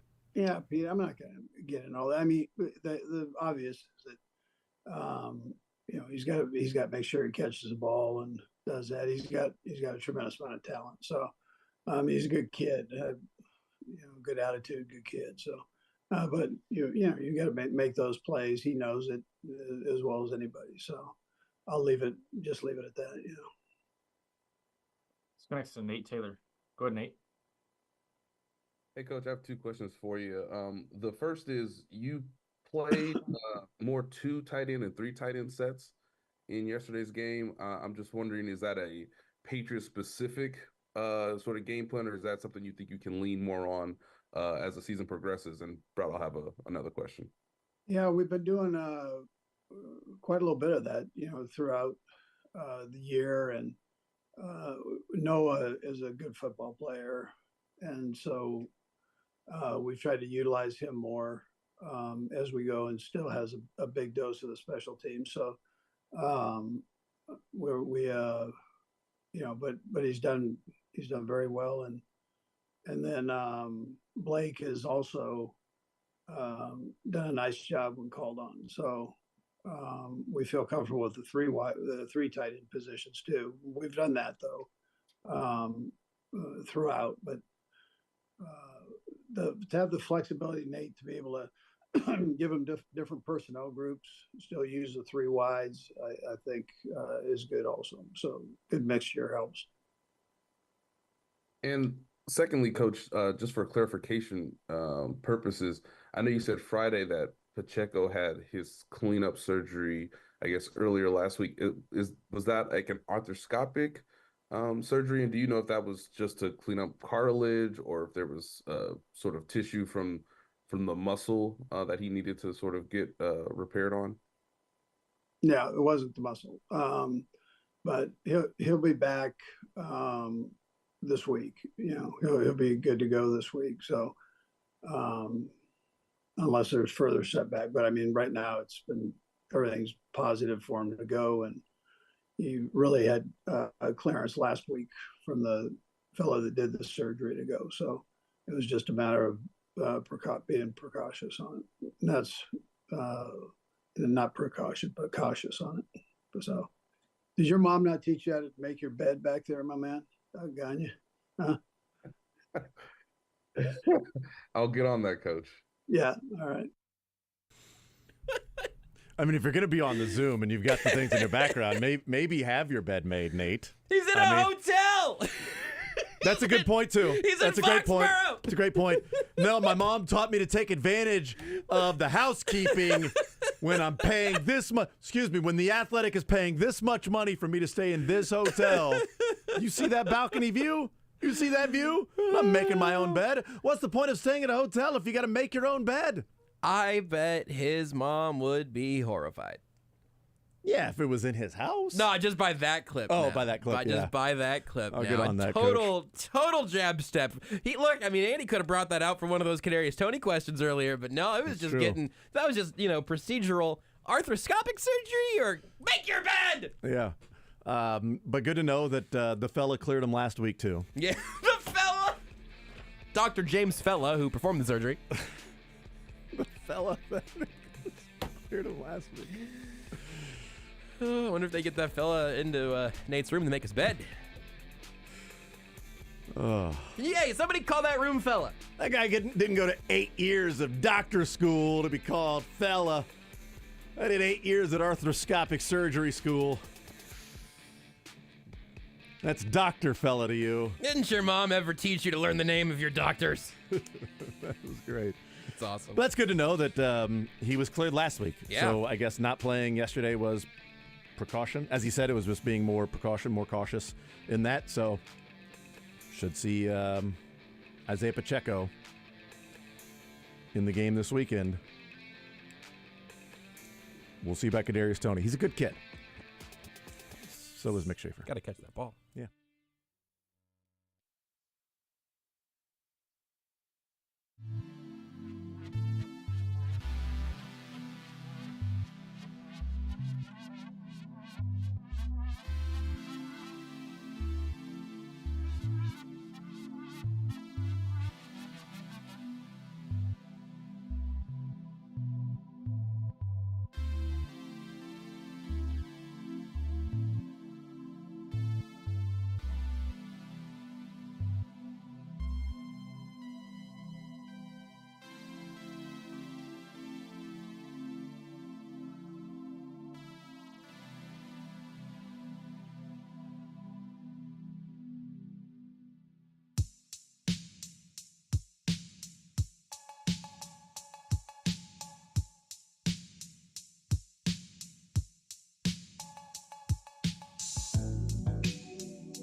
since 1958.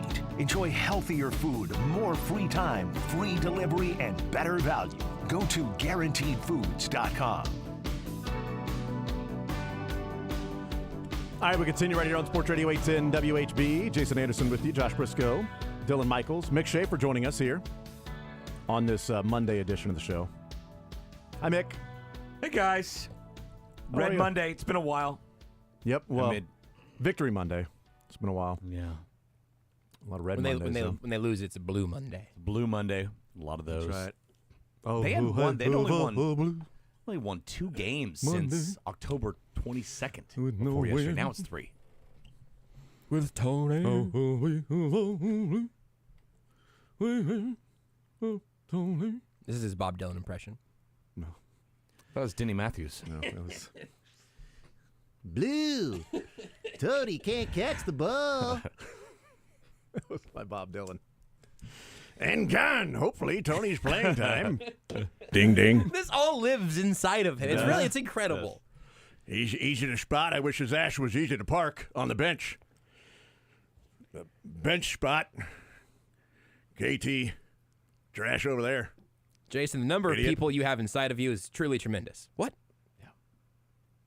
You know, if Mahomes would throw those passes lower, they would bounce off his hands and go to the ground. Thank you. Yeah, thank you. The guy's This is making on the guy throwing it. $500 million, and you can't throw it at his shin. Throw it to the only place he can catch it. Every throw should be What a like great the run to Rice on the sideline on the big 3rd down, right? They completed. What do they always say? Boy, he put that in a place where only his receiver could catch Yes. it. He didn't, but that was the place. Yeah, he needs to put that in a place where only Kadarius Toney could catch it or nobody. Put it at his shin. He won't catch it, but if he doesn't, it hits the ground. That's just being a smarter quarterback. I mean, if that guy is so smart, then why does he keep Toney? That's what I would wonder. If you're looking for a place where only Tony can catch it, I believe that place is called pregame. When you're just warming up with your own team. Yeah. I did appreciate, though, after dropping the pass, and it was an interception, and then the Chiefs get the ball back the next possession. They didn't go right back to him? I did appreciate that, too. With text oh, they're going to throw it right to him this time. Here I comes tweeted that. Here comes the throw right to Kadarius. Well, maybe they were reading your tweets. I don't know. I have no idea. But I do appreciate the very next play he was in on, which wasn't the first down play, but the very next play he was in on, Creed Humphrey's holding the football, right, as typical, and as the center does, and he snaps it from the vertical position, the football almost straight up and down, and the bottom part of the football is on the 25-yard line, and Kadarius Toney's right foot is on the 25-yard line. The very next play after dropping the football. You did that throughout the game. He was but you still... can't play. You can't. I can't have you on the field, dude. I can't trust you. Then he came off the field, and Andy Reid started talking to him, and then an official came over, and Andy Reid looked at the official because they actually warned him this time. Maybe hey, get that dumbass back. I'm not going to throw the penalty now. You guys are up 10, so it really wouldn't matter if we throw the penalty now or not. But, you already got fined $100,000. And I'm tired of hearing about how Creed is holding the ball. It shouldn't matter. I totally you have agree. 6 No, I agree. footballs of a margin of error, basically, right? You have 2 yards. He's the only one that to does line it. Yeah. up on the line and Yes. on sides. 100%. Absolutely. Because the other receivers that are lining up, quote, they're on the line, are lined up with the guards. It's Trey Smith, Joe Tooney, and then Justin Watson. And it's Trey Smith, Joe Tooney, nobody, Kadarius Toney, Creed Humphrey. I mean, it's just like, I can't play you. Andy Reid continued as Serena asked Andy about some of the mistakes they made in ball security against the Patriots. Yeah, you can't have those things, Soren. We've got to do a better job of hanging onto the football. Absolutely covered in traffic. Rice actually had it covered, and then he took his arm off it when he kind of spun around. And as important as these guys are, as hard as they're playing to get those extra yards, there's a point where the ball security overrules that. And young guys, they have to figure that out. And, we've got to do better. You got to keep that thing up against your body. You got to keep it high and tight and covered in traffic. I mean, that's, and if it takes you out of that element by trying to spin around and make extra yards, you got forget about that and keep the ball secured. So we've got to do better there. Yes. And then the other one, Patrick, the cameras caught him pretty frustrated, after the second interception when he came over. Do you worry about when those things go on? You mentioned guys securing the ball and maybe even Blake fighting a little, positioning better. I don't know if there was a technique that he could have done better, maybe to help him out on that first one. But do you worry about Patrick's frustration level and that could boil over and affect his play? Listen, I think he's competitive, Soren. Just like you are, right? I mean, we all are. We're in this thing. You got to get your numbers, and we got to get our numbers and W's and L's and all that stuff. So, it's a competitive business. So if you're, and he drives that thing. That's he's you want what he has, and so his demand on guys ends up being a big part of this, and makes us what we are. I mean, makes us better. And the great ones do that. And so, listen, you're going to drop the ball, or you're going to tip a ball, or you're going to fumble a ball. He's going to let you know, let's go, in whatever manner he does, and he gets on himself if he does something negative. I mean, it's but that's a welcome thing. But I don't think it is a negative. I don't think it's a discouraging thing for him, or he's very competitive and wants it right. Drop the ball, tip the ball, fumble the ball. A lot of different things that can happen when Patrick Mahomes throws you the ball. Rashee Rice does need to hold on to the football as he's going to the ground. At least Rashee Rice is offering the positives that go along with that.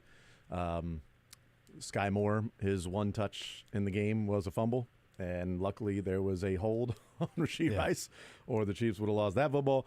And then, of course, the tip drill from Kadarius Toney to the other team. So, yeah. I mean, and Kelsey had a drop too. I mean, he had a rough game. Watson had a drop, right?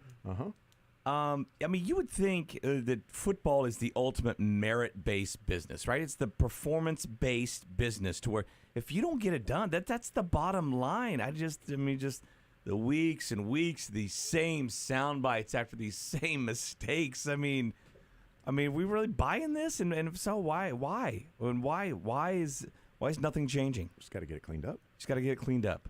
And we will. Well, I always joke about that Andy Reid just doesn't care about anything outside of like his plays and like we're bringing back the single wing and stuff like that. More and more, I think it's true. It's like, you know what? Just you guys, it reminds me of when John Calipari famously didn't practice more free throws with Memphis in 2008. Right? They were this complete team. They did everything at the 99th percentile level. Right? Except for free throws, and they were like below 50. And he's like, it'll be fine. That's what ended up biting him. That's what ended up. Always talked about free throws. In the end. We're just fine. By the way, I don't know if this might be Learn Funniest Best. I'll save it for Learn Funniest Best. Anyway, Matt Derrick continued with the questions to Andy Reid, asked about what Andy meant about Pacheco being, quote, back this week. Is that practice or a game? Yeah, no, I think he'll play this week, Matt. Yeah. I think he'll be ready to go. And that was the clearance that he had to be able to do that, yeah. Gotcha. Thank you. And secondly, obviously you've got some rotations changing at the receiver position. Two players in particular I'm kind of curious about, with Richie James and how he kind of fits into that room, and then when the return of Justin Ross, how you kind of see him fitting in as well after an absence. Yeah, we'll have to see on Ross just where that goes. I'll get with Veach today, and we'll go through all that. Richie, though, has got to play more than 2 snaps. So that's my responsibility on that. I didn't have him in on enough stuff, and he's a good football player, though.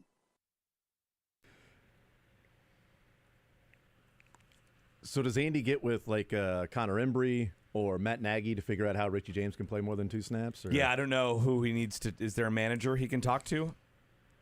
A complaint card or something, maybe. Is it Karen Reed? Yeah.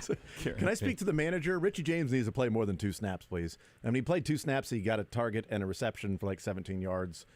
Can we get him more than 2? Can I speak to the manager, please? Yeah, this wide receiver was cold. And as it was brought in to me, and this one over there looked like it dropped on the floor. So I'm going to need this one to be heated up. All these guys have been bad. This one hasn't been bad yet. So really this one has been less bad. Yeah. So can we see more He's of him? had less opportunities to be bad. Hey, so you've got the devil we know, the devil we know, the devil we know. I have a suggestion. Devil we don't, right over here. About that guy. Todd Lebo, speaking of the devil we know, asked Andy Reid about the... That wasn't right. I apologize. Speaking of just the devil. Todd Lebo asked Andy Reid about the first touchdown and how long they work on plays like that before he actually calls them. Sure. You know, Todd, that thing, I've been saying I was going to call it the last few weeks, and it just there wasn't the right opportunity to do that. But that was a good spot for it right there, but it wasn't because we were ready to run it at that time. That's not what I'm saying. We've been ready for the last few weeks on it. But you know, you work on it once or twice a week, and then you build enough weeks on it, then you feel pretty good about that. To answer your question on whatever play it is. So yeah, it's kind of different. That one was obviously a little different. That was from I believe it was the Penn Columbia game in like the 40s. So of course, Penn v. Columbia in the 40s. They got that where apparently Patrick Mahomes, it was his idea to have Joe Tooney snap the football and to line up in a 3-point stance. I guess maybe that was his idea or not. But they change it in the huddle. Yeah, I'm going to pass it to you. Which... So is the only person who said that so far Rasheed Rice? I thought Jared or McKinnon. McKinnon said that. But one of those guys is the only one who said that, right? Yeah. Okay. I'm keeping my options open on this because that is so hard for me to believe, but I completely believe it. Somebody else said that's not how we practiced it. No, right. That is what that's what I would love to clarify. Yeah, because I'm still trying. I saw that last night, and I'm still trying to figure out if I believe it or not. I think both guys. I mean, you want a touchdown pass more than you want to hand off to somebody, right? Sure. And if just you're a practice receiver, it that you way, want ideally. a touchdown reception for sure. More. And if you're the Kansas City Chiefs offense, you want to maybe not bleep around so much. That's a great point, actually. Yeah. I feel like 1,000-year-old man right now. Honestly, though, I guess it's safer trying to pass it than to hand it off. Right. Better than it being a lateral pass than a handoff. Absolutely. I went through that same thought process that you guys just went through on the air when it was like, when I heard that, like, we hadn't even practiced it. It was just like, I looked at him and said, pitch. Yeah. Like, let's just change up a trick play that we finally got Andy Reid's down talking here. about here. Like, being like, we get plenty of practice reps in. You eventually feel good about it. Yeah, and then we change it in the huddle. Which, by the way, if he handed it off, I don't think that Duggar was right there. If it's a handoff, I think Duggar probably makes the tackle on Rasheed Rice. But the pitch allowed Rasheed Rice to be a couple of yards away from McKinnon and allowed him to turn the corner, cut inside of Blake Bell, and I think it might have been Tooney, quicker because Creed Humphrey was pulling up. I mean, the center, Tooney. I think that was maybe the most confusing part of the play. Yeah, and Mahomes, that was his idea. Yeah. So there you go. A lot of times when you overload one side with the lineman, that can get really confusing for a defensive front. And then when you just all of a sudden switch a guard to a center, he's snapping it now. All of a sudden, okay, what's my gap here? Who am I? Am I straight up on Creed or am I up on Tooney? What are we doing? You got to be thinking if McKinnon is in the huddle, and it's like we've been handing this off every time, so this would be a rushing touchdown for you. You can get the rookie record, and I can finally be put up amongst Chiefs greats like Tyler Thigpen. Yes. Is it a rookie triple record, though? threats. He's got to be thinking that if you're Jerick McKinnon. If I can be listed with Tyler Thigpen, I've got to do this. I've got to throw the football here so that me and Tyler Thigpen can be in the same sentence. I'm 100% cool that being a pass. I am 100% terrified of them changing the play in the huddle. It just, the way this season's gone, it just scared me. It is safer because if the ball hits the ground, it is an incomplete pass rather than, hey, I usually just hand this off to you in the reverse, but I think I'm going to pitch it to you on the reverse. No, thank you. Don't do that. No, forward is okay. It was all right. Yeah, no, I think the best part of the play was the quick little fake kind of motion to Mahomes because you see the defense probably thinking, okay, they're going to hand off to Mahomes. He's going to throw. type deal. So I think that got the defense moving in that direction. That was enough to skirt Rice free there. But I see it's the first non-quarterback pass for the Chiefs since Dontari Poe for a touchdown. Really? Somebody said there was one Kelsey in a couldn't Steelers get it game. done? Kelsey could not get it done. Yeah. I'm gonna have to look it up. I don't know off the top of my head. And I want to say, so has Henne thrown for? Did he throw for one? Moore did, I think. Right, Moore did. I Henne remember threw for one in the and playoffs. Moore did for I think to Kelsey, I believe, in that Vikings game. I want to say, or the Packers game. Henne against the Jags in the playoffs had that touchdown to Kelsey on the 99-yard drive. That ended in a touchdown. Okay, so that was a touchdown pass to. So there have been others in the Mahomes era throw it besides him. Yeah. In games where Mahomes was actually playing and not where like, well, we're going to sit you Mahomes and we're going to play this guy against the Chargers. So all good. I don't know. Was there one against the Steelers? I don't know. I don't know either. I'll let you know by the end of the show. Not sure. I feel there was a weird receiver name who popped up that it was like a Byron Pringle or a Marcus Kemp kind of thing. I don't know who's on the other side of it. I'm going to try to find it for you. Marcus Kemp, where would he be on the Chiefs receiver list this year? He would be battling it out for third or fourth first with DeMarcus Robinson. Second. I'll give him DeMarcus Robinson, the second best wide receiver on this team right now. And I don't think it's not even close. Rashee Rice and DeMarcus Robinson. Like I said last night on Sunday Soundoff, at least DeMarcus Robinson, the big issue was that he ran backwards, but he ran backwards with the ball in his hands. I mean, he didn't give the ball to the other team. He was just playing keep away with the ball. Like, no, you can't have this ball. Kadarius Toney's like, would you like the ball? Like, no, my mom taught me to share. Yep. I've touched it already. Would you like to touch the football on this play too? Well, there you go. And Blake Bell was like, you know what? I'm not going to. My mom told me that if somebody's being aggressive like that, then let them play with the toy. And this guy was trying to rip it from my hands, and I'm like, you know what? You want it that bad? You take it, okay? Because it's not even for you. That's what that guy's problem. That ball wasn't even for him, and he just went and took it. Rude. So, yeah, I totally get what Blake Bell and Kadarius Toney are doing. And DeMarcus Robinson is very rude. It was like, no, I'm going to play keep away, and then I'm going to hold it out like a loaf of bread, and you still can't get it, and then I'm going to go out of bounds. That way. Nobody even carries bread that way. Everybody I know carries bread like that.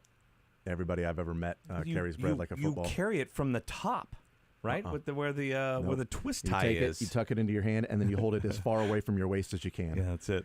Just hold it. Hey, Mom, got the bread. I like to hold it like Jadeveon Clowney after that strip sack in college, where I'll just pummel the middle of it and just squeeze the life out of it. Really? Just from the middle. It's also how I squeeze toothpaste, just right from the middle. It's weird. It's when the grocery pickup or delivery. That's how they like to do it too. Yeah. It looks like a dumbbell by the end. I hold milk like I'm holding a basketball, shooting a free throw. Basically, that's how I should go through the routine. I'll dribble it 3 times. Yeah, that's good. And then give it to the kids to pour in the cereal like that. Does not seem smart. Well, it's similar to the bread thing. Okay. If I ask you to toss me a couple of eggs and you try to hand it to me, I'll be furious. Yeah, you gotta change that in huddle. Yeah, you have to. You have to. Hey, honey, typically we hand each other eggs, but I'm gonna toss these over to you. Be ready to go. Don't worry, if it falls, it's incomplete. It's not don't worry, the kids can't pick it up. What is Kadarius Toney handling the football like? Like a hot potato, basically. Yeah, he's like a hot potato. I don't even want to know. It's the one where you look in the kitchen and the whole thing is a mess. It's the guy that's using the blender, and it's just like mashed potatoes are flying everywhere. It's like, I get to mash the potatoes today. But he's still a young guy, Andy will remind you of. Look, this is only his 3rd year in the NFL. Yeah, it takes 5 to 7 years to learn. You got to catch it. Right. Because luckily Rashee Rice is a veteran. Because if he were a younger guy, he'd be going through these struggles too. So luckily, Rashee Rice is 5-6 year veteran for Rashee Rice. Rice doesn't hold on to the ball either very well. Let's get that out there. I'm not going to put Rice and another one Toney yesterday in the same basket there. I think they're in completely different. They're on You're not going to put them in the same period sentence, guys. Travis Kelce has thrown a touchdown pass, and we all forgot this game ever happened. Damn it! Against the Steelers, Chiefs up by 21 in the 4th quarter in the playoffs in 2022. He fakes the handoff. Well, 2022 of the year. Sorry, you're right. 2021 season before they played the Bills. He's back here and fakes the handoff to Tyreek Hill, walks up, and then throws a little dart to Byron Pringle. I don't remember that. It was the game that I think it was the first game Donna did her make both Jason and Yeah. Travis's game same weekend. Oh yeah, and that it was a game where the Steelers were up like 7-0 on a scoop and score right by Watt. It's like, oh, here we go, and then they won like 40-7 or whatever. Yeah, then they beat the Bills the next week. They went on to win the Super Bowl. That's all I remember. So I don't remember what happened after that Bills game. Then they went to halftime against the Bengals, and the rest of the season was just a blur. And another Super Bowl championship for them. What a great year, great ride. It was. You know what? Sign me up for an overtime loss in the AFC Championship game this year right now. I'll take my chances on an overtime win in the AFC Championship. I'd rather do it in regulation. I got to do post game. Makes sense. Maybe look at like the early game that day. Dylan, you want to? Yeah. But then you'll have to miss. You'll have to miss the NFC game. That sucks. Yeah, I can put it up in here. Want to take a different approach? Mick wants to lose in overtime in the AFC Championship game. I'll take my chances on what happens. Josh wants him to lose in regulation. Dylan, you want a different path here? I'll actually side with Josh. Here. Lose in regulation. Okay. Yeah. Win in regulation Dylan would wants be you to totally fold the fine. You said lose in regulation. I just don't. We don't benefit from overtime around here. So- Similar reasoning as well. Josh, Dylan, and Mick are rooting for losses for the Chiefs in the playoffs. I'd love to do another Super Bowl In show. my scenario, they are way overachieving from the team I'm watching now. Yeah, sure. That makes sense. Maybe. Jason, not long ago, you would have killed. Actually, you did kill a man, remember, to get to an AFC Championship game. Then after we were like, well, that doesn't guarantee anything. It's just a turn of phrase. You didn't need to kill that man in Reno. Did they get to the AFC Championship game? No, because when you did it was 2014. But I didn't do it just to watch them die. I did it for them to get to the AFC Championship And they game. So that's didn't. different. So, yeah. Dear But- listeners, I have good news and bad news about Corey Anderson. That wasn't in Reno. It's in Reno and Utah. It's close. It's close enough Salt to Lake. Close enough. I think if you get out there, you have a chance to get there. Clean up this job before the playoffs, Jason. I don't think Reno's in Utah, but pretty close. It's close. It's in the Mountain West. Yeah, exactly. We'll take a timeout. We'll come back. Learn funniest best. We'll learn where Reno is next.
All right, you got Johnny's Tavern, 18-inch New York style specialty pizza,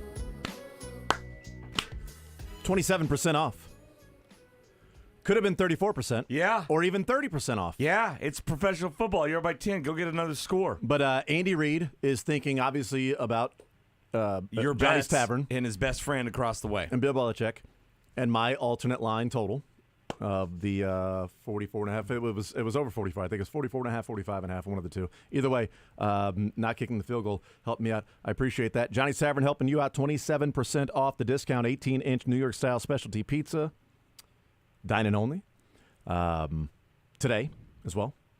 Visit them online, johnnystavern.com, for all of the daily specials. So that is going on today. Dine-in only, 18-inch New York style specialty pizza, 27% off there. So, man, it could have been 41 easily. Yeah, nobody likes that number. It's pretty good. Is it though? Pretty good. Nice round. That's right. It is a very. Is it very prime? round. It's got to be. It's a prime number, right? I'll take your word 41, only divisible by itself and 1. Yeah, Dion. That It's a goes Dion into Sanders 41, number. is it? I guess that's probably true. Let's find out. Prime numbers are not where I really. That'll be part of strive, people's Learn but- today. Learn Funniest Best, presented by Pyramid Roofing. For a free estimate, 816-966-1101 or pyramidroofingkc.com. It is. Good for Prime you. number. Nice job. Secondary is primary. All right, let's do Learn Funniest Best. We go to the room, what we learned, what the funniest, what the best was from the weekend. I learned a couple things, but I'll go with this one. Montez Sweat. Montez Sweat leads the Bears and Commanders in sacks this year. Awesome. That's incredible. Wait, say that again? Montez Sweat leads the Bears and Commanders in sacks this year. He leads both teams. 6 sacks for the Commanders, 6.5 for the Bears. Leads Wow. both teams in sacks this year. Pretty good year for Montez Sweat. I actually don't know if anybody has ever done that before, leading two different teams. Didn't Willie in McGee sacks. lead both leagues in hitting one year? He got traded midseason, I think. I don't know. Let's say that was But yeah, the case. Montez Sweat leading the Bears and Commanders in sacks. So there you go. What'd you learn, Josh? I learned you should never say it can't get worse, and I'd like to thank the Detroit Pistons for making that evident, because the Detroit Pistons, after a no-win November, continue their losing ways. They have lost 23 games in a row, and I just... The Panthers got more wins than them It is now? startling, and the Panthers might have... Do the Panthers have 2 now? They're tied, I believe, if so. 2 and 2, I think. Yeah, so the Draymond Green has more ejections this year than the Pistons have wins. Kadarius Toney has the same number of interceptions going through his hands as the Pistons have wins this year. Oh, my goodness. And the NBA season has been going on for a while now. So is my guy Cade Cunningham still playing? Or He's is he there. out now? He's there, yep. They believe they gave Monty Williams the largest contract They did. in NBA head coaching history. So that's gone pretty well. They've not won since 3 days before Halloween. Wow. Bad. Here's the thing. Since September 3rd? Wow. I get the point of the no-shave November. You got it. The no-shave November makes sense. People have fun with that. Yeah. I don't know why a professional team would do a no-win November. Well, they were doing Doesn't point. seem They were doing smart. point There's some shave causes November. out there. There's some nonprofits that really benefits. You know what? There you go. It's somebody else's bank account. I'm just going to let it ride. Take the money line for the opposing team. Let it ride. Money line for the opposing team. Let it ride. I got all November to do this. We are going to have a fun Christmas this year. What did you learn, Mick? My turn. So I learned about the 1990 Hoops Mark Jackson basketball card, NBA Hoops basketball card. Have you heard about this one? No. No, me neither. In the background, he's making a pass. Apropos, he's playing for the Knicks at the time. In the background, on the front row of the card, sit the Menendez brothers. No way. You know, the ones that killed their parents, absolutely. right? Lyle and somebody. Kyle. Lyle and his brother. And so they're just sitting there. But the timing of the card is especially of note because when the picture was taken, the parents had been murdered, but they had not been arrested for the crime yet. So if you remember, they went on this huge spending spree. They bought everything. They lived the life. And part of it apparently was a front row seat at a Knicks game between the time of the death and when they got arrested. So here it is, Mark Jackson in there in the corner here. Mark Jackson, 1990. How much is that card worth? Like I saw like $5,000 or something like that on. Oh my gosh! In the bottom left. Unbelievable. There. Yeah. Huh. I found that. I learned. So that. there you go. There you go. I learned that too. I learned. Usually I'm making stuff up. I know Yeah, everything, I but know. I learned something finally this week. About time. All right, Dylan. What'd you learn this weekend? I learned that the 2014 running back high school class is maybe the best of all time. Let me list the Derrick top Henry's got to be in there, right? 5. Can't wait. I love these. And 6th as the honorable mention here. Number 1, Leonard Fournette. Number 2, Dalvin Cook. 3, Sony Michel. 4, Joe Mixon. 5, Nick Chubb. Honorable mention at 6th, Christian McCaffrey. Good Lord. That's a really good running back class. Yeah, pretty solid. That's pretty good. It's pretty good. Funniest, we start with Josh on this one. Adam Schefter earlier today actually tweeted that Mike Tomlin named the new starter for the week, Mason Rudolph. Then Benjamin Solak quote tweeted the news with, "Sources say that upon hearing the news, the locker room shouted out with glee. One player told Rudolph he'd go down in history." Nice. Merry Christmas, everybody. That's right. It just really made me smile. Happy New Year. What's the funniest for you, Mick? Tweet from somebody I don't know got Cool. retweeted to me. Edna Modes is her name. Oh, that's the spy lady from The Incredibles. Is it? Edna Mode. You would know that. That's definitely Edna Mode. She has to say her voice. Anyway, she goes at handle Rock Chalk Sarah, but she tweeted, "Watching football on Fox feels like getting a Diet Pepsi when I ordered a Diet Coke." Pretty good. Pretty. Watch this game on CBS. Pretty good. Is Fox okay? Fox and we got the 7th team yesterday, right? How far down the totem pole are those two? It wasn't the best. Playing the phrase neither was the- 2005 I know hit they over were. my head to a break. What? They went to they went from Monday Night Football to that on Fox. Thanks, Patriots. All right, Dylan, the funniest for you? Quick and easy, the video somebody caught of McKinnon just smiling for no reason at Patrick Mahomes while he was calling a play yesterday.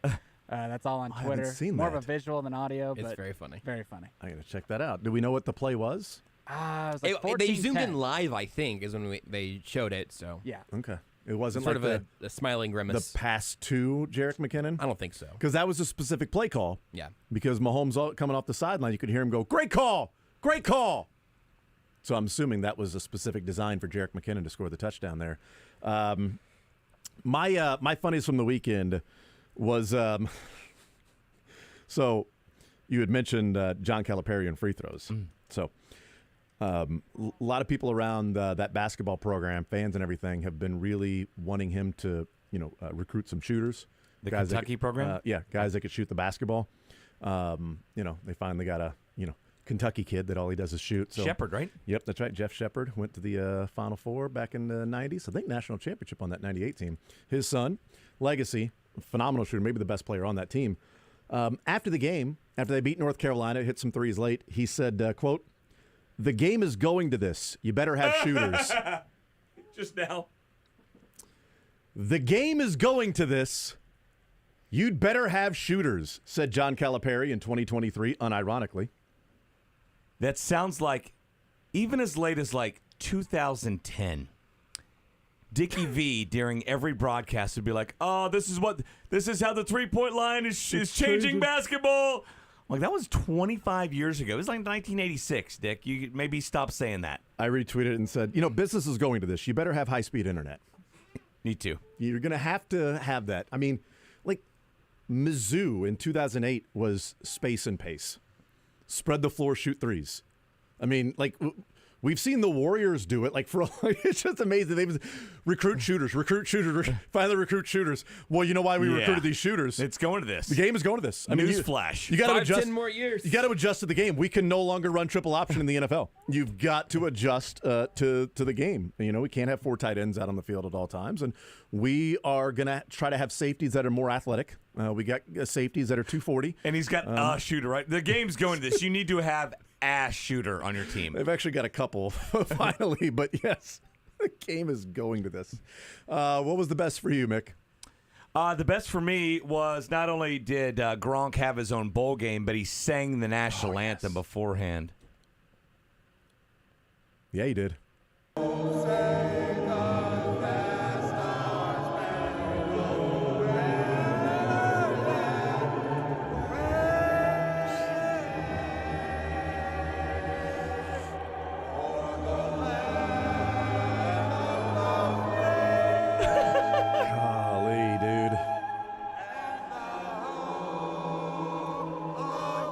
Getting started on the lucrative acting career he's getting into. So, if you haven't seen it, they have a half a dozen professional singers, right? A half dozen of them there to drown him out. They can't even do it. No. You still He's hear screaming. his voice and his pitch above everybody else. Well, at least his tempo is good. Yeah. He was right on beat. Right on beat. He didn't mess up the words as far as I could tell. So there's that. Wow. He probably needed Brady there to help him stay in line with it. Actually, they probably needed Fergie there to be so bad that you don't notice Gronk. Carl Lewis. That's what you needed. Yeah, he was Roseanne Barr. Uh-oh. Yeah. That was Rough. was the best. It's horrendous. My best from the weekend. So I'm going to take you to the Lindenwood versus IUPUI basketball game that everybody's been waiting for. Like I wasn't already there. Has been very pumped about. So the Ooey Pooey jerseys look like the Miami Heat home jerseys. The white jerseys with the black and the red sort of borders and everything.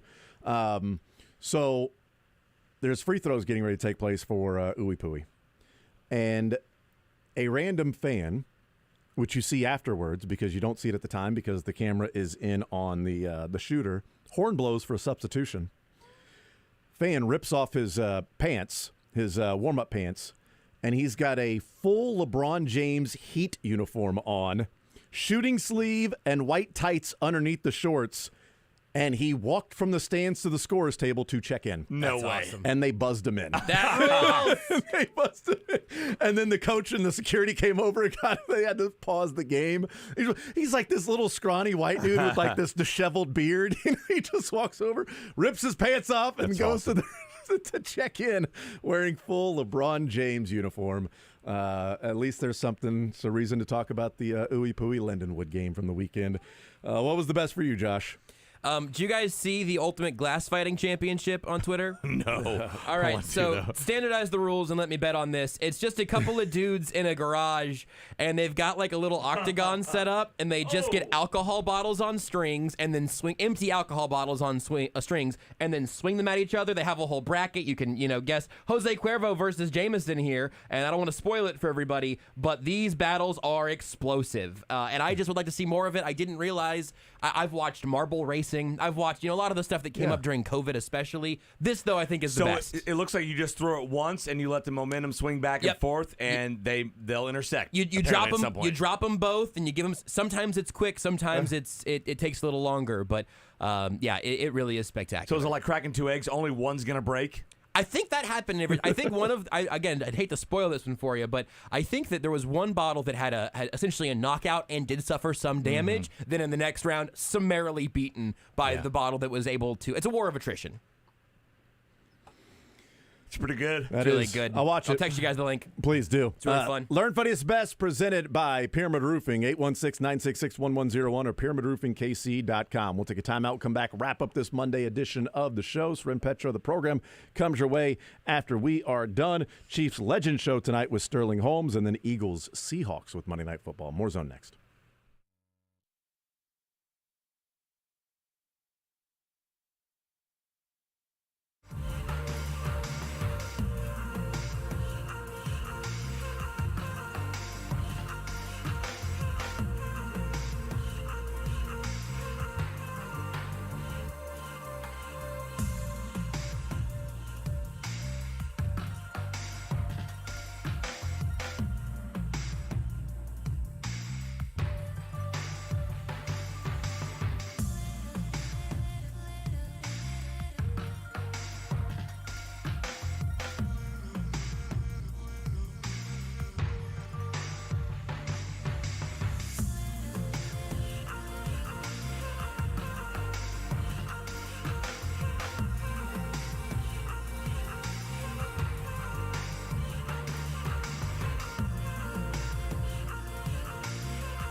You know, with a home game coming up on Monday for the Chiefs, that means Guaranteed Foods has a tailgate pack giveaway for you.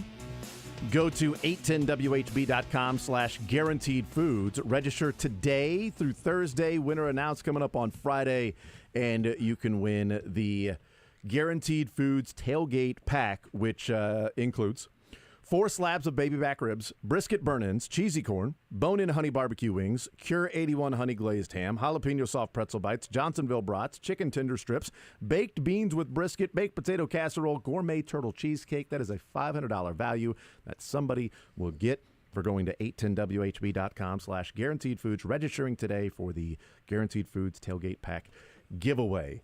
You could put a ring around that, but I'm not sure. Josh, who would you give the ring to? I'd marry that cheesecake if I could. But instead, I'll say who gets the ring this week? Who does? It's got to be Clyde Edwards-Helaire. Yeah. We talked about him at the beginning of the show. That's my but running back. He did every single thing the Chiefs asked him to do. And, of course, he is the rightful owner of a ring. Maybe he helps the Chiefs get one more. I'd say the easiest way, though, and the best way to get your ring is to go to Ruback Fine Jewelry. Once you've been to Ruback one time, you'll be a customer for life. And they'll treat you like a customer for life. Make sure to check out their new location in downtown Overland Park, open now. You can call or text Hal today about scheduling your appointment, 913-649-8811, or visit them online at ruback.co. That's ruback.co.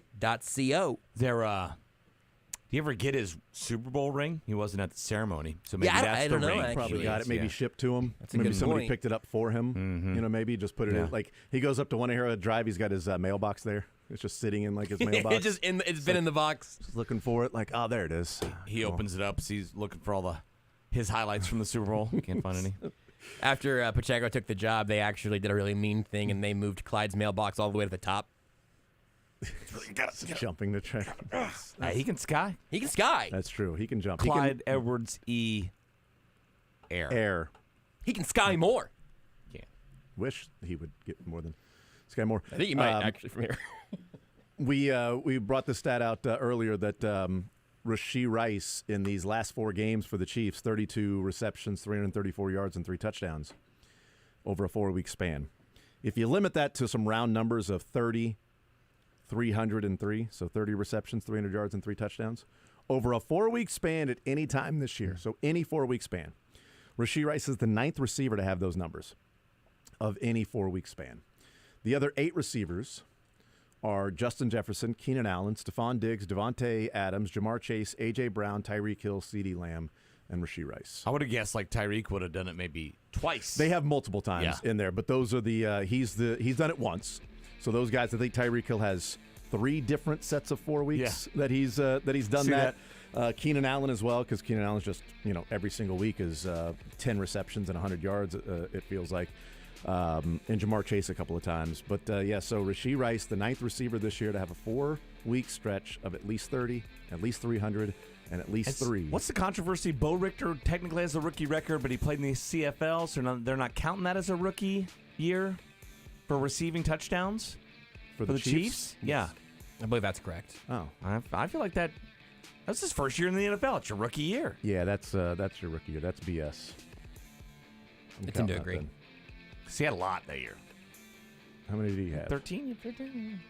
I knew he had a bunch. Either way, I think Rice is brought this up before 30 seconds left in the show. No, it's easy. He had 8 touchdowns. He had 8 touchdowns, Mick. So they're tied. There you go. Thanks, Mick.